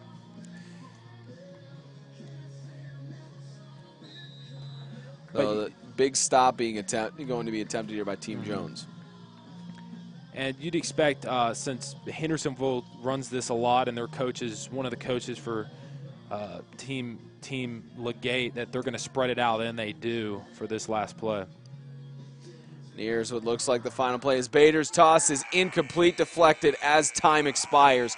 That's the end of the first half, 24-18. Team Jones leads Team LeGate as we head into the halftime break. Now, from what we will analyze the first half in just a few moments before we come back for the second half. You're watching the 2017 Extreme All-Star Game on the 8-Man Extreme YouTube channel, live from Dayton, Tennessee. We'll be back for the start of the second half.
you ready?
Welcome back to the 2017 Extreme All-Star Game.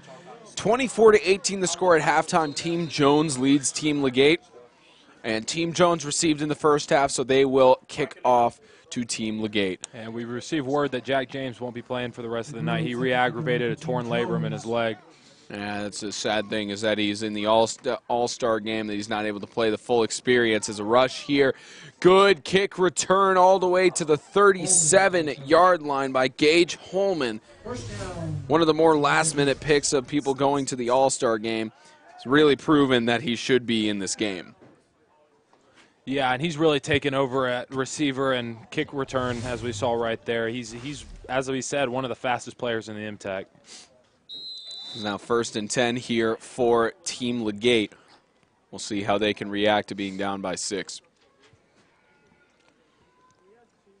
Bader still in the quarterback position for the designated home team. Bader with Buchanan on the right. Switch that to the left. Motion. Buchanan takes the ball. He's going to get about a 2-yard gain on the play for 2nd down and 8. Buchanan with the carry. 2nd down. You know, I expect to see a lot more defense in this second half. That's usually how things go with all-star games. When the game starts to become on the line, players start playing their hearts out on defense.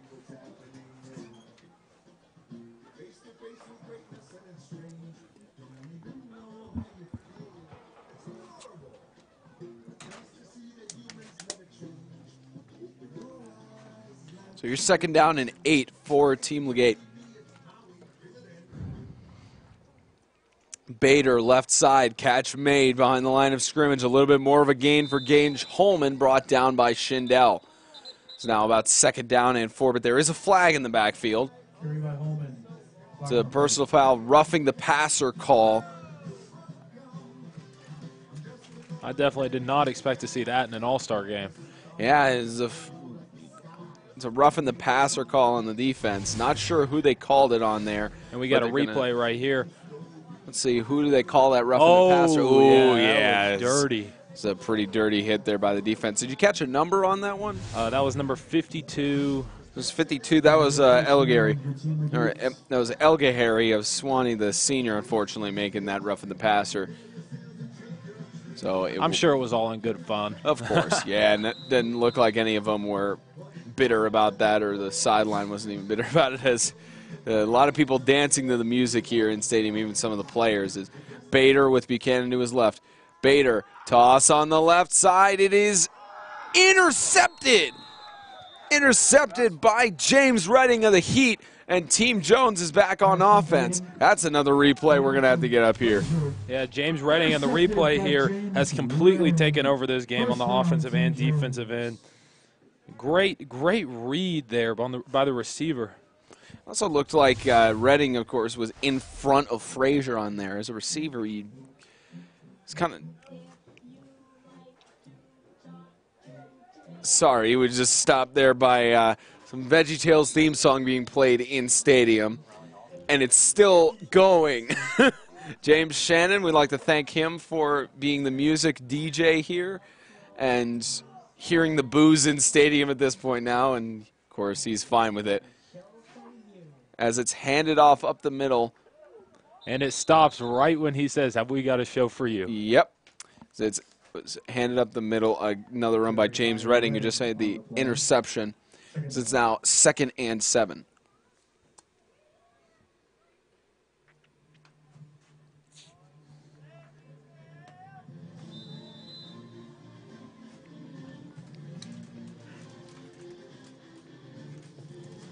And I'm sure Zane Quibido's pretty exhausted from his Oklahoma the Musical monologue. That was months ago, but he may still be exhausted from that. Well, he did it in the cabins a couple nights ago. Oh, yeah, that's right, he did. As Weeks goes for a rush up the middle for a gain of about 3 or 4 yards. 3rd down and 3. So Weeks taking the rush in the middle. And again, you look. So we mentioned how Jack James, unfortunately, he pulled up. Which injury was it for Jack James? He aggravated a torn labrum in his leg that he got during the season. He was able to play through it for the rest of the season, but he had been in and out of physical therapy until this game. It's a sad thing, too, because this is his 6th year with Franklin Classical School, and the senior this year. He accumulated 54 total points on the season, 2 passing touchdowns originally, and as a rush again by Redding on the right side down to about the 22-yard line. He'll get the first down and a little bit more for Team Jones. We mentioned about Jack James, so tell us about how he was a kicker for one game with Franklin Classical. Emphasis on one game. One game, very much one game. But don't get me wrong, he was a pretty good kicker. He just wasn't what we were looking for as far as the squib kick. He was not callous in that as much as some of the other guys, but he's really good at kicking it deep. He could. I'm sure he could get a few touchbacks if he remained the kicker for the rest of the season. Yeah, it could have, but only one game there as Kilpatrick tosses it. There's incomplete. It's now second down and 10. Pass incomplete. Second down. So you look at some of the other guys on this roster here that we haven't gone over a little bit because they haven't they've either been doing their job rights on the offensive and defensive line, or they haven't had any sacks or anything along those lines. But you talk a little bit about Graham Harrison as well. He's in his sixth year with FCA. He's a senior. He had 1 2-point conversion in his JV year, of course. And the other interesting thing is that his father, Timothy Harrison, he was an assistant coach on the team, or he was coaching in some way with his son's teams for the full 7 years that he played football. As Hayden Weeks goes on the left side, stiff-arming. Frazier still stiff-arming people, finally brought down at the 44-yard line. Big gain, and again, there's a reason why Hayden Weeks was one of the first overall picks in the draft. He's almost impossible to bring down, especially at the high school level, maybe even the college level if he decides to go on. He's a great player, and I know you and me both hope that he continues his career. Looking to continue his career in football past the high school level, going to college. Looks like Jack is back in. He can barely walk. I'm sure he just wants to have this last game and figure out the injury a little bit after. So here's Kilpatrick again. Toss on the right side, Redding. Redding again trying to rush past, but he's going to be immediately met at the 45-yard line. Clock continues to run as it's now 2nd down and 2. And as I was saying with Graham Harrison, his father, Timothy Harrison, was an assistant coach on all of his teams for all 7 years. Wow. It was the same for Elijah Jones as well. His father coached on every one of his baseball teams, or yes, all of the baseball teams that Elijah Jones was on. His father was there as an assistant coach too. So they both, so 2 examples of how father-son bonding happens there. Well, Graham Harrison's dad being coach, he although he had to earn everything that he worked for. He's earned the opportunity to be here at the All-Star game, both-way starter for the Falcons this year. He has earned everything that he's worked for. There's motion on the play, 2nd and 2 as it's handed off.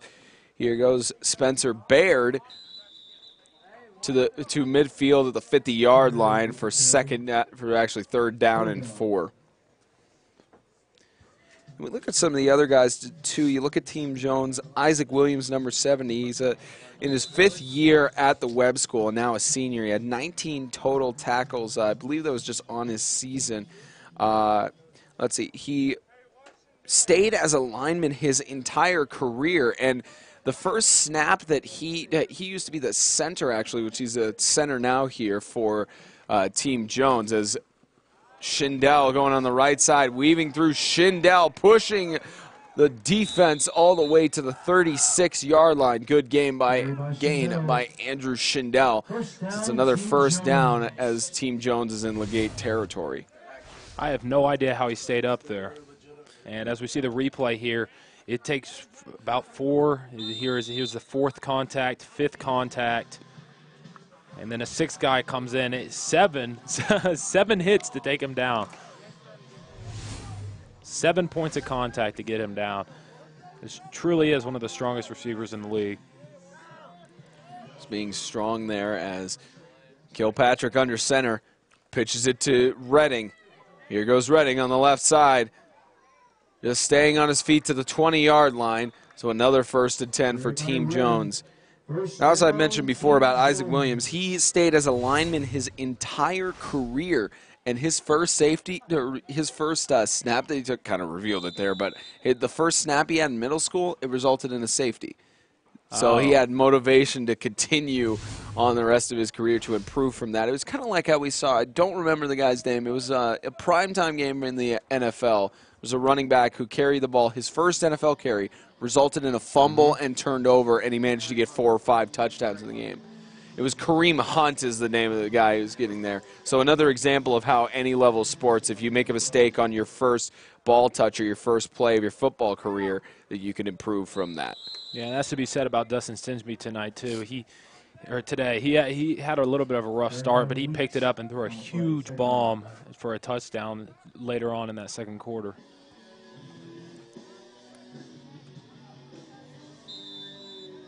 Now here's 2nd down and 7 on the 19-yard line. Team Jones is now in the red zone.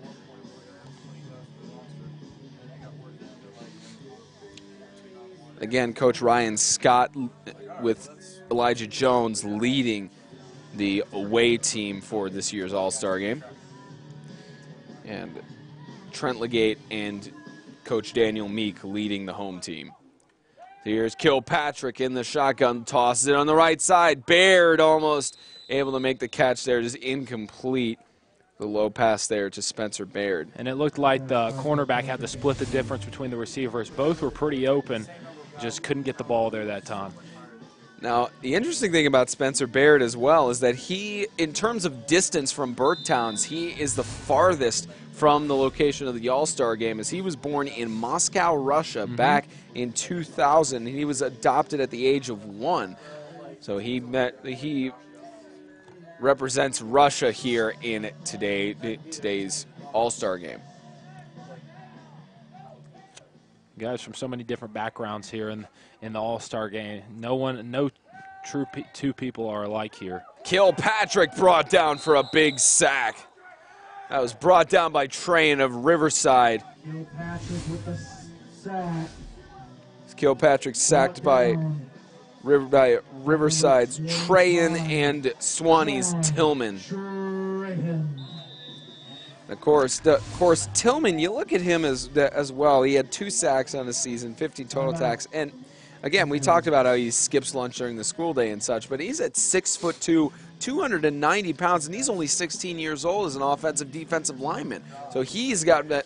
And to my knowledge, with Tillman, he's actually, I'm not sure how many years he's been at Swanee, but he's in his junior year, so he's got 1 more year with the Mountain Lions. Yeah, I wasn't aware he was a junior. That's crazy to me.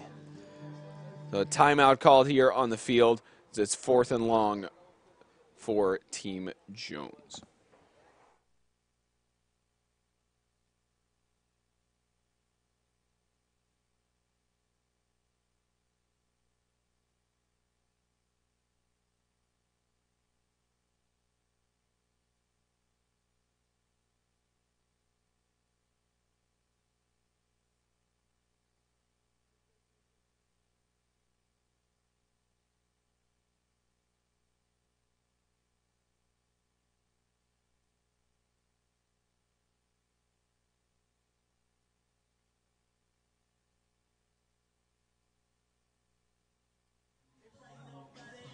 So back from the timeout. So it's 4th down and 15 for Team Jones. They lead by 6 here in this 2017 Extreme All-Star Game.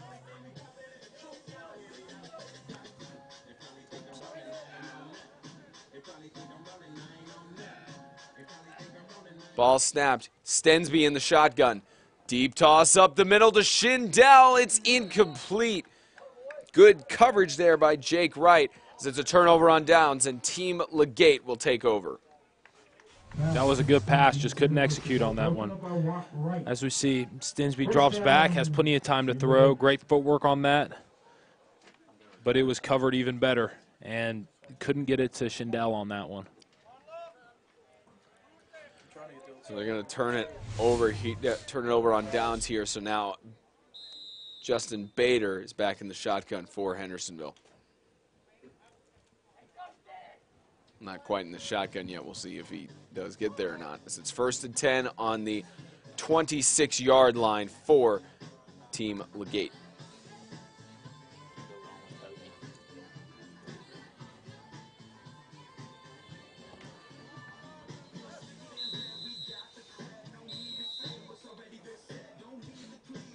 Time called on the field. Timeout called by Team LeGate. Just over 4 minutes left to go in the third.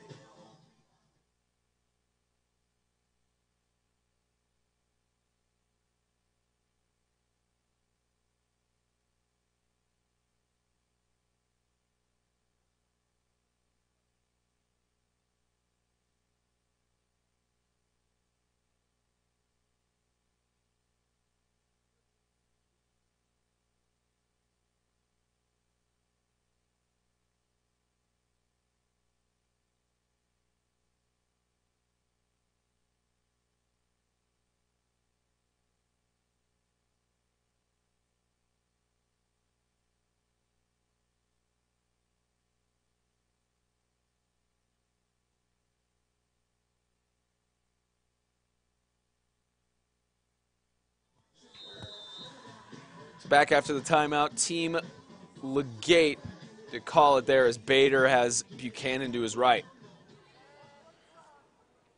Motion on the play. Fake handoff. It's given to Buchanan. Buchanan pushing through the middle. John Buchanan has room. He's being chased by Stinsby, but John Buchanan will cut inside.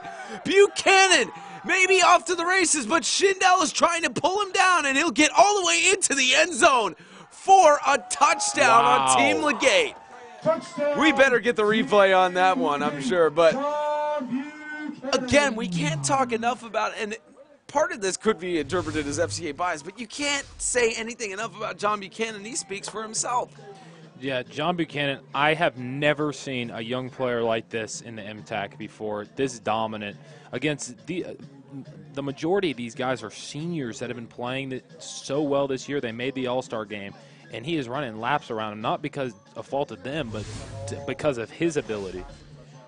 Yeah, and of course this year, that's the interesting thing to look at as well. We do have in between sophomores and seniors in the All-Star game, but you wonder about this as well. Like, what could be the potential of bringing in different freshmen into the All-Star game? Like, for example, Eli Cornett was on FCS, and especially Trent was really impressed when we called some games for FCS, the skills Eli Cornett had. So the potential of adding freshmen to this game as well to even up the mix would be really interesting. Yeah, but of course they need to earn it as well to be able to make it here. And all these guys have earned it. I wouldn't want to take it away from any of these guys. But sure, in the future, if a freshman did earn the All-Star game, they should be brought in. Yeah, we have not had a freshman in the All-Star game yet as young as sophomores, since it's only the second edition as here's Riverside trying to get in there. John Trahan just stopped short. The two-point conversion is no good, but it's tied at 24 each with just under 4 minutes left to go in the third quarter in this 2017 Extreme All-Star game.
So here's the kickoff for Team LeGate as it's tied at 24 each.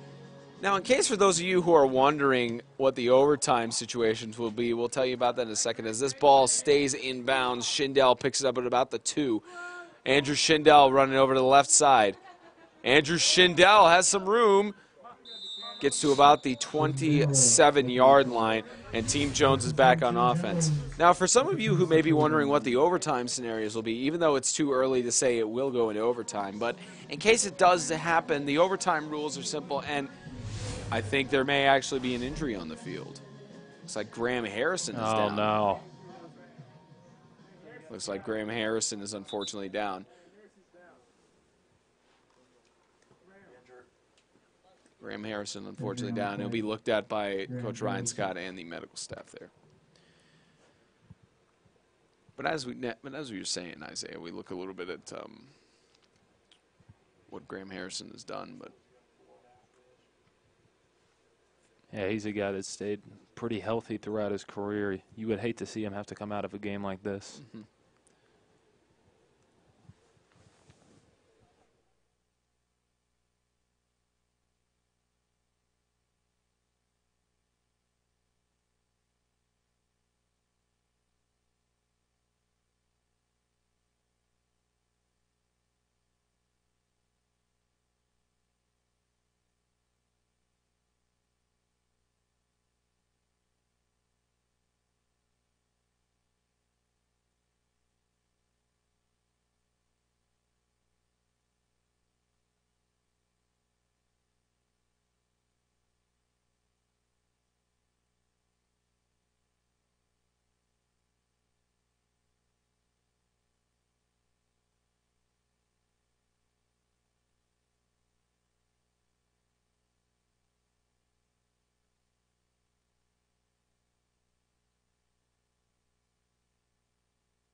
So Graham Harrison injured.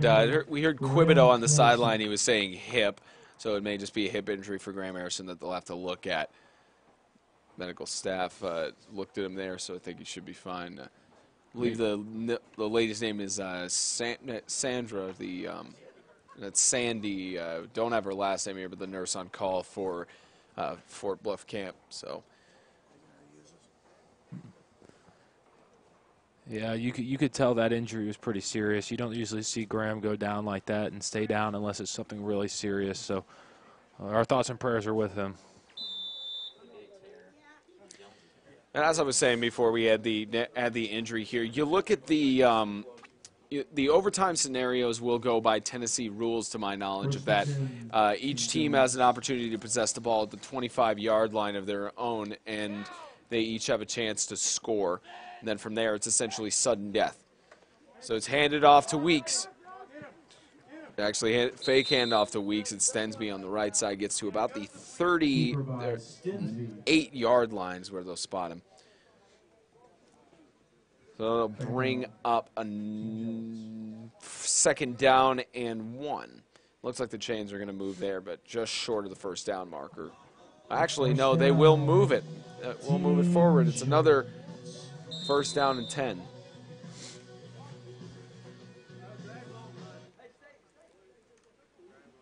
Here's Kilpatrick again in the shotgun.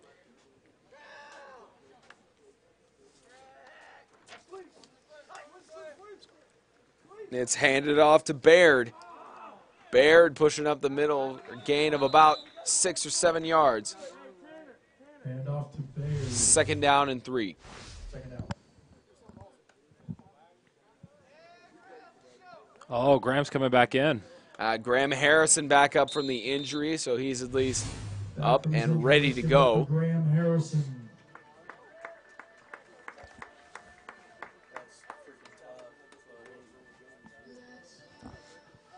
So about second down and 3 for Team Jones. It's I formation.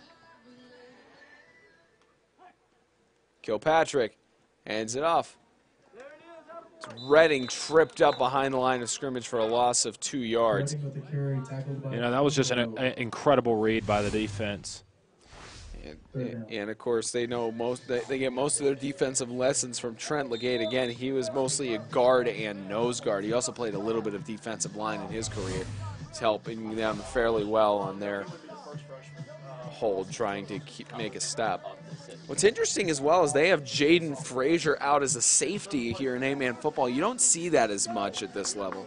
Yeah, it's just where he strives is in the open field, so it works into his favor a lot, even though that's not something very usual in 8-man football. He works as more of a middle linebacker that stays farther back. An incredible rush by James Redding on the left side down to the 40-yard line, so another first down and 10.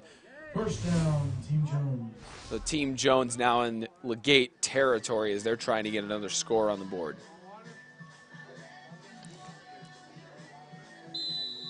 Trent! Trent! How do you like the hoodie? Good. Thanks, hoodie.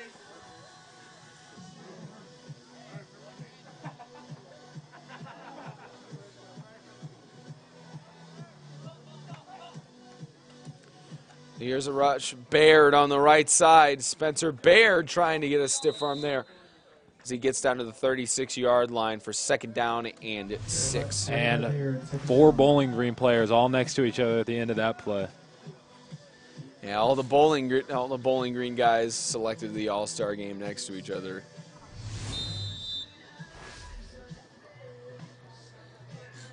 It's just a minute and a half left to go in the third quarter. Still tied up at 24 for both teams. I could really see this game going to overtime if they're both playing the same way they are. Yeah, it's been a different ball game in the third quarter than it was in the first and second. First and second were really high offense. We thought this was going to be a really high-scoring game, but the defense have really stepped up and are making a mark on this game. Here's Kilpatrick looking to toss it, and almost it looked like Jalen Tillman could have gotten the interception there, but Redding managed to get a hand on it to get it down. So it's now fourth down and 6. I would have loved to see Jalen get that interception there. That would have made him so happy for weeks to come. Oh, yeah, Jalen Tillman, again, as a junior, he'd love to get an interception as a defensive lineman. And we've seen that in the previous season as well, how Xavier Vincent managed to just grab the punt that was low against Lighthouse, just grabbed it and ran it back for a pick 6. And I believe it was either Spencer Barrett or John Stock of Bowling Green who did that against Riverside with a low punt as well. Just or actually a pass, the lineman just grabbed it, ran it back for a pick 6. Here's a fake handoff. Kilpatrick looking to pass it to someone. Pulled down by Riverside. It's Riverside's Trayan. Now it's 4th down and 6. Incomplete pass for Kilpatrick.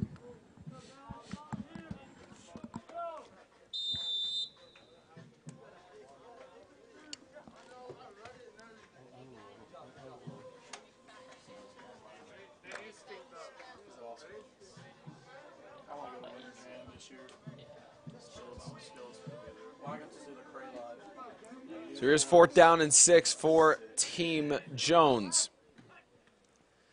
Kilpatrick pitched over to Redding. Redding trying to push through and get the first down. He'll only get a yard gain on the play, and it's turned over on downs at the 35-yard line. Carried by Redding, but it is a turnover on downs. Team LeGate. Surprising they didn't give the ball to Weeks on that one. Yeah, they could have given it to Hayden Weeks. We haven't really seen him as much in here. I'm sure he'll be back in, at least on defense, if he's not already. Yeah, actually, Hayden Weeks is on the sideline. Again, it's interesting to see how Hayden Weeks hasn't been in this game when he was the first overall pick in the draft. Yeah, it's really strange. He's barely played any defense, probably only gotten 5 or 6 touches tonight. They're really using him as a major blocker on the outside, but if I were them, if they want to get a lead here, I'd give the ball to Hayden and maybe put him in on some defensive snaps.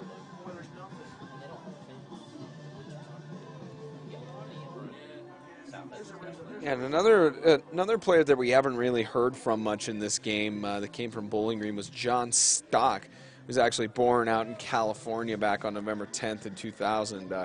He was homeschooled under the Warriors of Bowling Green for 3 years. He's played with them for a while. As a toss on the left side. Here goes Riley Davis of Bowling Green for a first down and more across midfield. Riley Davis with a big gain there. Davis with the carry. It's interesting to see how Riley Davis, drafted as a kicker, has managed to do some things on offense in this All-Star game. Yeah, he's had some really good receptions in this game, been all over the field. It's really good to see Bowling Green represented so well in this All-Star game. And Riley Davis gets it to midfield at the 50-yard line, and he's a junior as well, so he's got one more year to play with the Bowling Green Warriors, which could potentially be one of their best seasons in franchise history. And it will be, because this is their third season. The only way they can go is up. They have so many returning juniors. I don't see them going anywhere but up next year. So here's Bader in the shotgun. Toss across the middle. Incomplete, intended for Riley Hall. So that's incomplete. It's going to be 2nd down and 10 for Team LeGate. For Bader intended for Hall. Incomplete. Both offenses have been pretty stagnant here in the quarter. Hopefully one offense will get a little bit of an edge and maybe run something a little bit different and get a little bit of a lead here. But as much as I say that, I would really like to see All-Star game. I would like to see overtime in only the second All-Star game. Zane Quibido is the center for Team LeGate. He's also played offensive and defensive line. He's the 2nd overall pick in the draft for Team LeGate, or 4th overall pick entirely. Actually, yeah, it was right on 4th as Bader tossed it to Frazier. Frazier will get the first down and more, gets to about the 32 or 33-yard line. They'll move the chains as the clock is going to wind down here almost to the end of the 3rd quarter. I like the approach from Team LeGate to throw it through the air, get it in the air a little bit instead of just running it downhill. You know, that really separates them from the other team when they're willing to go through the air. First down and 10 on the 35-yard line for Team LeGate, but they're just going to let the clock run down. It's the end of the 3rd quarter, tied at 24 each in this 2017 Extreme All-Star Game.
"12 minutes left in regulation for this 2017 Extreme All-Star Game.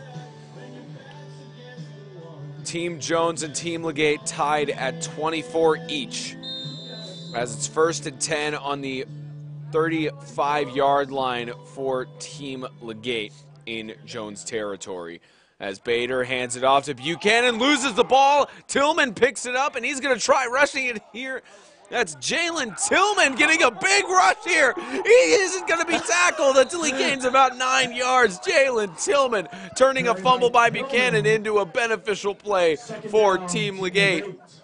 And I can't tell if Jalen's hurt or if he's just celebrating over there. I think he's just enjoying that rush he had to have there for an 8-yard gain. It's 2nd and 2. We got the replay right here. Oh, just look at that. He's just able to make a good rush there. I could not imagine being the person who dives at him, trying to make that tackle and just hitting a brick wall and going headfirst into the dirt. It took him about 5, 7 guys to actually bring him down.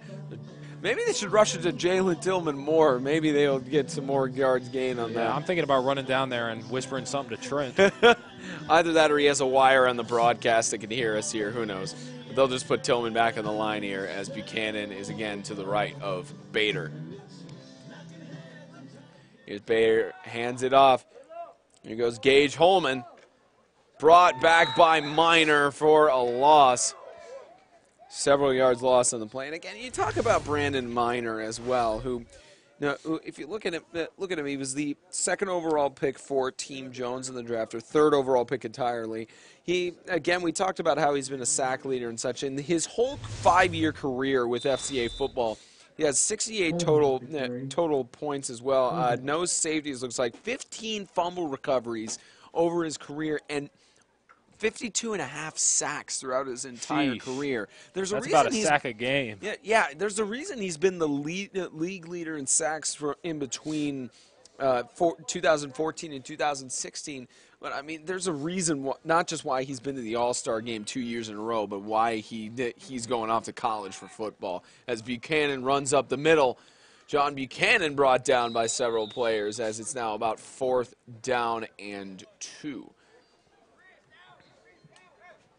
Carried by Buchanan. Yeah, Team Jones has found their 3rd down and short guy in Hayden Weeks, but I mean, surprisingly, you see a sophomore here that Team LeGate has put as their 3rd down back, and that's John Buchanan, and he's proven once again that he can get the yardage you need. He's had about a 70-yard rushing touchdown early in the game. I believe he's had either 2 touchdowns on the game, or that may have been his 3 highlight. Now.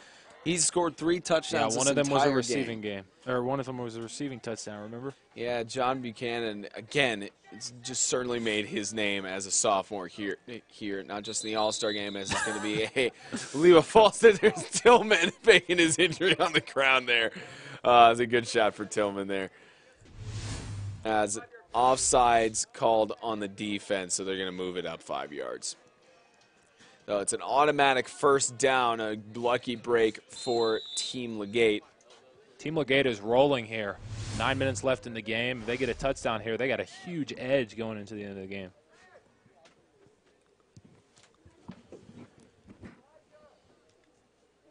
Was that false start or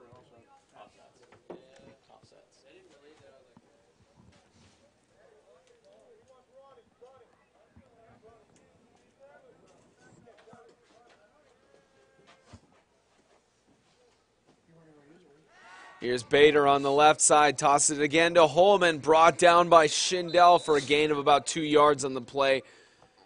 Actually, a gain of just 1 yard, as it's now 2nd down and 9.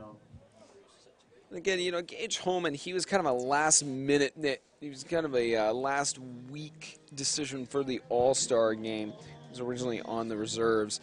And if you look at Gage Holman's stats as well, he's had a pretty decent season. Again, other teams yelled for him to be covered, saying cover 7, and at 5'10", 125 pounds, for him to be able to do what he's done on the season, just as a wide receiver and cornerback, he's been doing really well. Oh yeah, and he's super quick. He's not the biggest guy, but he has speed to go along with that, and he can really get to the outside on guys. It's amazing how in only 1 year with Bowling Green Christian Academy, he's accumulated 84 total points on his season. This ball tossed up and intercepted. That's going to be James Redding taking it, and he's running on the right side, tripped up. Could have gone all the way for a pick 6 if he had not been stopped for that tackle. And another interception for Redding. Jones takes it over with under 7.5 left to go in this game. I mean, what a ball game. I mean, all the close impact games we got this year, all the great impact games this year. What a great way to finish it off, but having an all-star game like this. Yeah, this is a great way to cap off the year. And again, it looks like it could go to overtime depending on what either of these teams do. But there's still plenty of time for either team to score here as Team Jones is back on offense.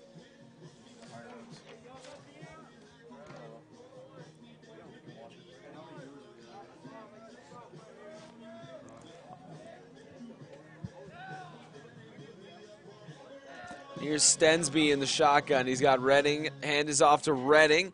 So he goes to about the 43-yard line. Gain of about 7 yards on the play. 2nd down and actually about 6 yards, second down and 4.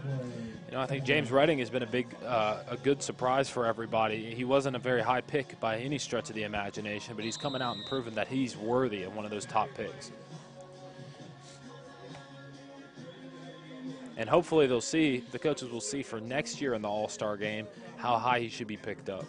Yeah, Zane Quibido by Team LeGate. He was actually the 2nd overall pick for Team LeGate in the All-Star game. Hopefully he'll be seen by college scouts as Stensby scrambles around. He's brought down for a sack. That's Tanner Sturgis of Hendersonville causing the sack there. So it's now 3rd down and 9 for Team Jones. Sack by Tanner Sturgis. And again, you look at the stats on Tanner Sturgis, he had about 5 sacks on his season. He's in his 5th year with Hendersonville. The other cool thing about Sturgis as well is that he moved, I believe I mentioned this before, but he moved from Maine due to his private school shutting down up there, and his choice was to go to a public school or to move to another state so that he could have a better football career, and his parents were set on Tennessee. But the lineman at 6'1", 255 pounds, born in Auburn, Maine, certainly put a lot up for Hendersonville. As Stensby tosses across the middle, that's caught by Spencer Baird, rushing on the left side, brought down, spotted at the 41-yard line, I believe. It looks like there's a player slow to get up for Bowling Green. And again, like John Stock slow to get up. We haven't seen Hayden Weeks touch the ball again in this series. There's an injury on the field. John Stock, the junior from Bowling Green, is heading to the sideline. He's going to be looked at by the medical staff. Good thing he went down right next to the sideline so he doesn't have to walk that off across the entire field. Just over 5.5 left to go in regulation. Team Jones is trying to drive it down the field and get a score.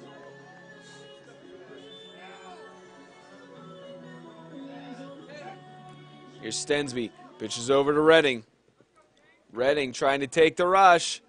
James Redding will get the first down and a little bit more, driving the defensive line to the 28-yard line. Another 1st and 10 for Team Jones. You know, the ref let that play go on a little bit longer than it should have, and I'm surprised he held the ball knowing that. Yeah, he had so many guys on him reaching for that ball. He was able to hold on. Great play by Redding. Another interesting thing you look at is if you look at Dustin Stensby on the field with the 11 and white jersey, it kind of reminds you of Elijah Jones in his away uniform, because FCA had their completely white jerseys for the Falcons. So maybe that's why Stensby was drafted over to Team Jones, because 11 and 11, both of them having the number 11 and their connection there. Well, they're both pretty similar players, can run the ball and pass the ball. Here's Stensby. Hands it off. Here's Baird on the left side. It's brought down by several players. The ball's loose, but Baird manages to fall back on it. They'll continue to run the clock. A huge loss on the play back to the, looks like the 34-yard line. So 2nd down and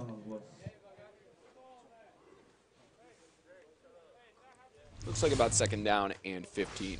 You know, we're 20 minutes into this half, and still only 1 touchdown has been scored.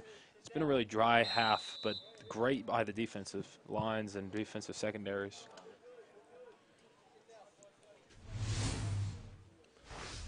We'll see what Team Jones does here. This is one of the few times we've seen this, but Schindel is back in the shotgun. Stensby under center, and Weeks back right. They'll fake the handoff to Weeks, and they give it to Schindel, one of his first carries of this game, and he pushes it through to about the 25-yard line. It's a big gain on the play for Andrew Schindel.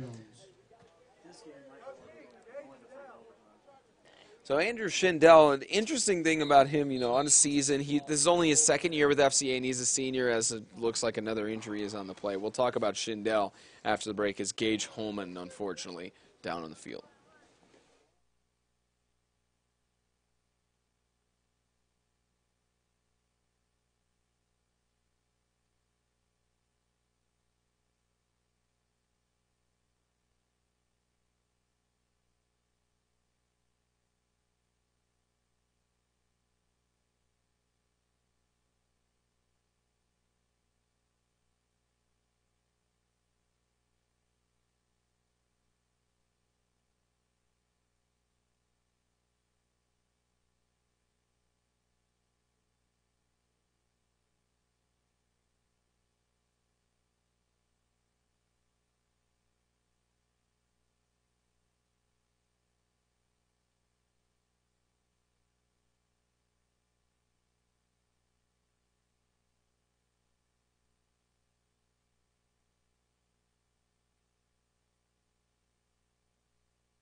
Gage Holman back on his feet.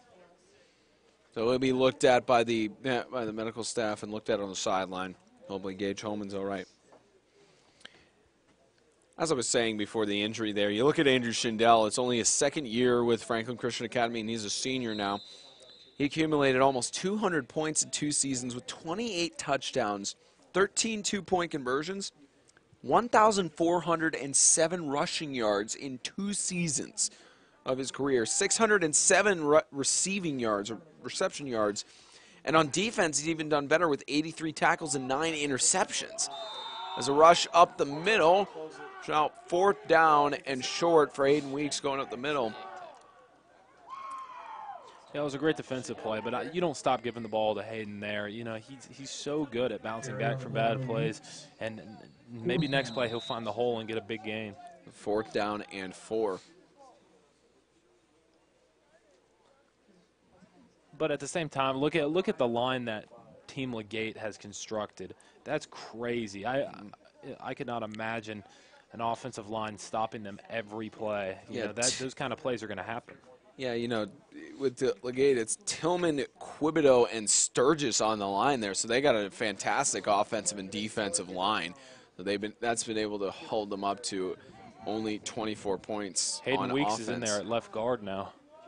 And what Weeks in at left guard here as Stensby on the left side to Schindel. He catches it just short of the end zone, stopped at about the 2-yard line. So 1st and goal for Team Jones. And that conversion changes the whole game. If they score here, Team LeGate has only about 2 minutes to go down the field and score. Yeah, now I'm not sure if we get a replay here, but if you look at the coverage on it, not sure if we've got the replay on this one. Let's see what we got.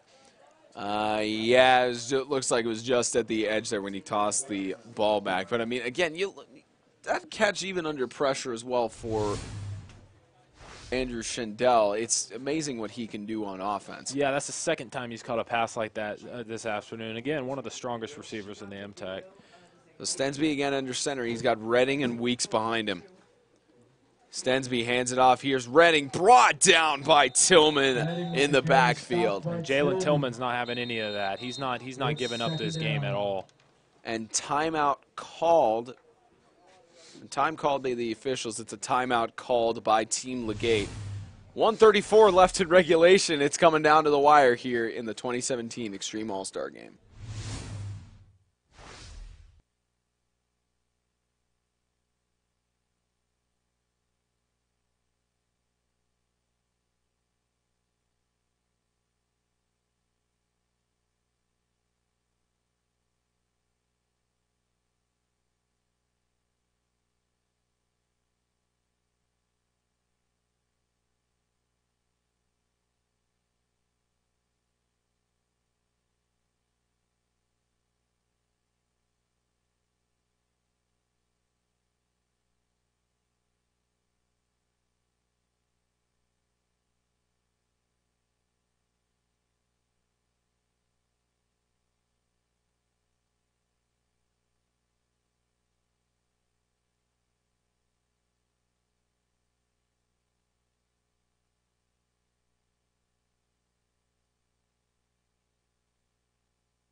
So here's after the timeout, attempted handoff to Weeks, immediately met by the line. Looks like they'll call him short. But it's not enough. 3rd down. Looks like it'll be 3rd down. 3rd down and goal, and another timeout called by Team LeGate. Timeout. Team LeGate. You know, if you're Team LeGate, I don't think you waste your timeouts here. If I'm correct, they only have 1 left to drive down the field. Well, that's all their timeouts. If they score here and get back on offense, they're going to have to drive down the field in 1 minute with no timeouts. Now, I can understand the coaching decision from this as well, because it's the question of, do we save our timeouts for when we drive down the field, or do we call time so that we have more time to drive down the field? So you understand both sides of that on the coaching side for Team LeGate. But it's one of those things. I'm sure if you were on the head coaching thing, you may not waste your timeouts there, even if it's rushing. Mm-hmm. Well, if they get a stop here, then they have an opportunity to go down the field. Probably about 20 seconds left and a timeout. But if they use the timeout here and they score, they have a minute with no timeouts to get down the field, and they have a field goal kicker that they can use if they don't score in this situation. Yeah, Team LeGate does have both of the original people drafted to be kickers in the All-Star game, but Jones doesn't. So if they get stopped here on 4th and goal, they'll have to go for it unless they want to try kicking a field goal here with somebody. But first, it'll pending this as Stensby looking for the pass. Redding tosses it over. It's caught by Tillman. Intercepted by Tillman as he's brought down at about the 2 or 3 yard line. Tillman gets that interception that he wanted from earlier. Oh, Let's see if we get a replay on that one. Let's see. Let's look at what he got here. Just tossed a beautiful interception there. Yeah, it was right to him on that one. I don't know how you miss him, but I don't think Stensby saw him on that. Perfectly read on that play by Jalen Tillman. So 1:10 left for Team LeGate to drive down the field and maybe score to end this game. But this will probably be only the second edition of the Extreme All-Star Game, and it'll go to overtime. So obviously the drafting was pretty balanced by both teams to get to this point, but it'll of course depend on what Team LeGate does here.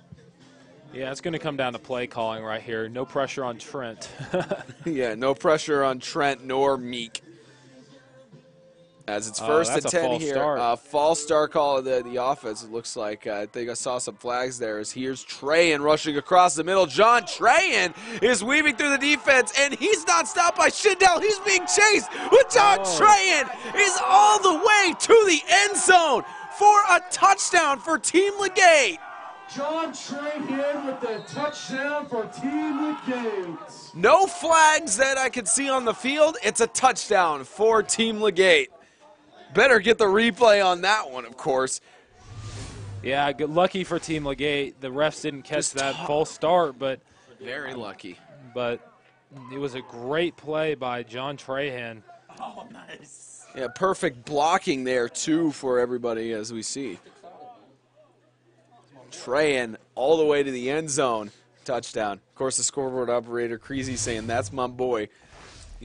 Let you guys get your 2 victories there, right, Creasy?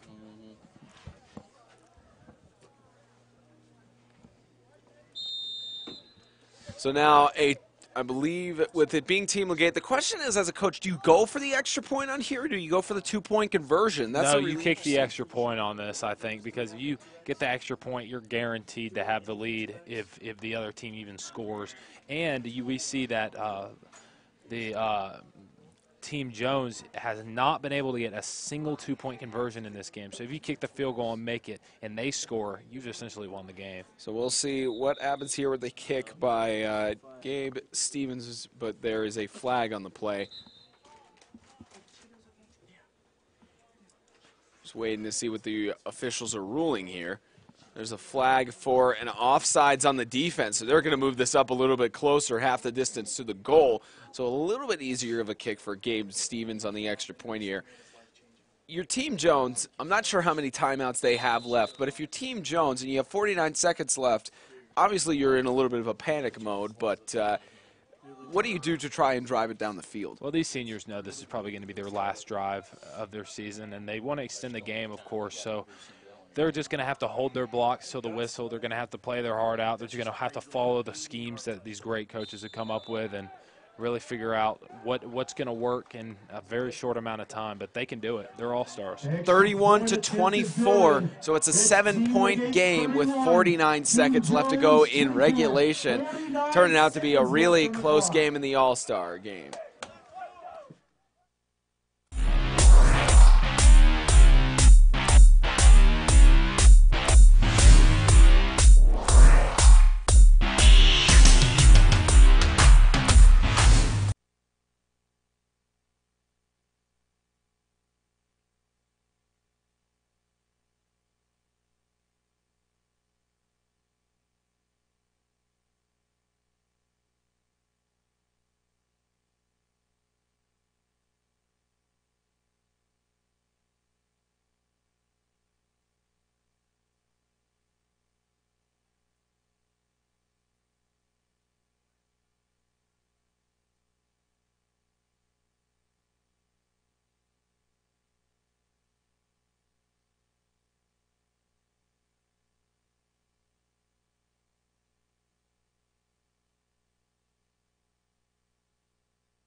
49 seconds left. 7-point lead for Team LeGate. Schindel back to receive. And kicking off for Team LeGate is Riley Davis. So here's Schindel. He's going to pick it up and field it. Schindel across the middle. He's going to go down to about the 36 or 37-yard line. 44 seconds left for Team Jones to drive it down here. We'll see what Elijah Jones and Ryan Scott can do. It looks like Stensby's going in there at quarterback for this last drive. And again, we've talked about this as well with Team Jones on the draft picks. They don't have anyone to kick an extra point, so they are going to go for the win if they score a touchdown. Yeah, they most likely will. Now, obviously, they have to drive down the field first to get that touchdown, but they're going to have to go for 2 points unless, by some miracle, they have someone who could kick an extra point. So we'll see. They've got to get this touchdown first. It's 1st and 10 on the 37-yard line. Stensby tosses it on the right side. Incomplete, intended for Schindel. Pass from Stensby intended for Schindel. Incomplete, 2nd down. 2nd down.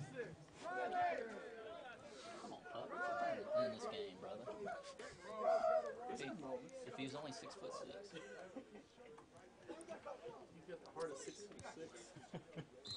I don't think he's going to get there.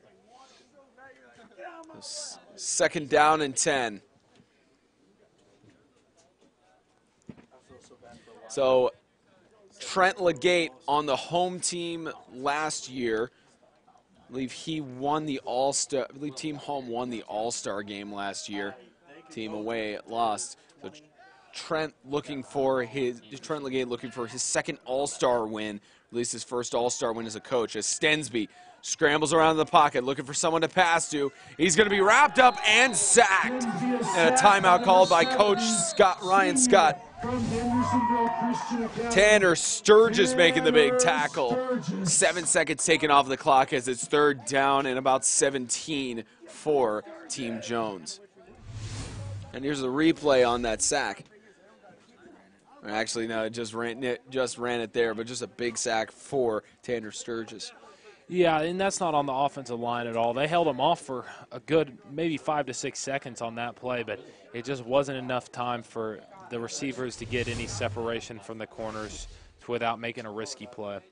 And let's look at this replay here. As you can see, Stensby did have enough time to try toss it there. He even saw that he was being pressured by Sturgis. It's just one of those quarterback situations that when you see it, you think, he's not going to tackle me. Yeah, I think he didn't want to take any risks here, knowing that the team has timeouts. Didn't want to take any risks throwing it downfield into coverage because they have plenty of plays left to go in this one. Please head to under the press box to pick it up. Also, we have 3rd down and 17. Logo available that will be for sale after the game. So head over there to get your merchandise. Also, merchandise for this year's game will be available starting next week. We'll post the link on all of our social media. Stensby across the middle, incomplete, intended for Schindel. It's now 4th down. Stensby intended for Schindel, incomplete. Here's the game right here. 4th down. 29 seconds. This is a ball game right here. Here's your ball game, folks. You need a 1st down to keep your hopes alive. I'm not sure how many timeouts left Team Jones has. They may have 2, so I haven't seen them calling any other timeouts. But well, if they don't get the first here, this game's essentially over. So Stensby, they have to get the 1st down here. And Stensby's clutch, so let's see what happens here. He's no stranger to pressure as he's had tight games with other teams throughout the rest of the season. It's a good closing quarterback as it's 4th and 17. Stensby scrambles in the pocket, looking for someone to pass to, tosses it on the left side. It's picked by Baird, and he won't get the 1st down. It's incomplete, and Team LeGate is going to get the victory. That was a good idea by Dustin Stensby here. I couldn't tell if that ball was tipped, but I think he saw Baird on that one, but he just didn't have enough space to go for the 1st there. Good catch by Baird and good anticipation there, but unfortunately not able to take it up for the 1st down. So Team LeGate is going to head into the victory formation as Trent LeGate is a 2-time All-Star champion, once as a player and once as a coach. Coach Meek twice as well. He was the head assistant last year. Give it to Zane. Please, please, hand it off to Zane or Tanner. One of the two, please. It looks like victory formation here for. Why are they doing that with John? He's never been intercepted. They'll kneel it down, and LeGate and Meek taste victory twice in the Extreme All-Star Game. 31-24, Team LeGate victorious over Team Jones. Team Jones 24. Let's give it up for your 2017 Extreme All-Stars. And Zane seems to be very happy about this. To every senior on this field. Zane Quibido excited, saying he's won on the field. The All-Stars victorious. Great job. Fantastic all around. Please do not be shy to head on the field to get your pictures, but do let them get a complete team picture first. You can get some pictures of those. Thank y'all so much for coming to today's All-Star Game. So Ryan Scott, his first time as a coach. For the 2018 Extreme All-Star Game. Y'all have a great afternoon. So that'll do it here from the 2017 Extreme All-Star Game. Any closing thoughts, Isaiah? Great game, a lot better than last year. Last year was amazing, but this year, nothing can beat this game right here. Well, you say that, and then the 2018 All-Star Game could top We'll it in see. overtime. Well, that'll wrap it up here from the 2017 Extreme All-Star Game. 31-24, Team LeGate victorious over Team Jones. On behalf of James Shannon, Trent LeGate, Isaiah Austin, all of the hardworking men and women who helped make the All-Star Game possible, all of the players, coaches, and everyone involved, I'm Spencer Thompson. Thank you for tuning in. Until next year for 8-man football in MTAC and the rest of 8-man football, we will see you all next year. Have a great rest of your night. Good weekend. We'll see you tomorrow for Extreme Radio, built by MDI Construction, Inc.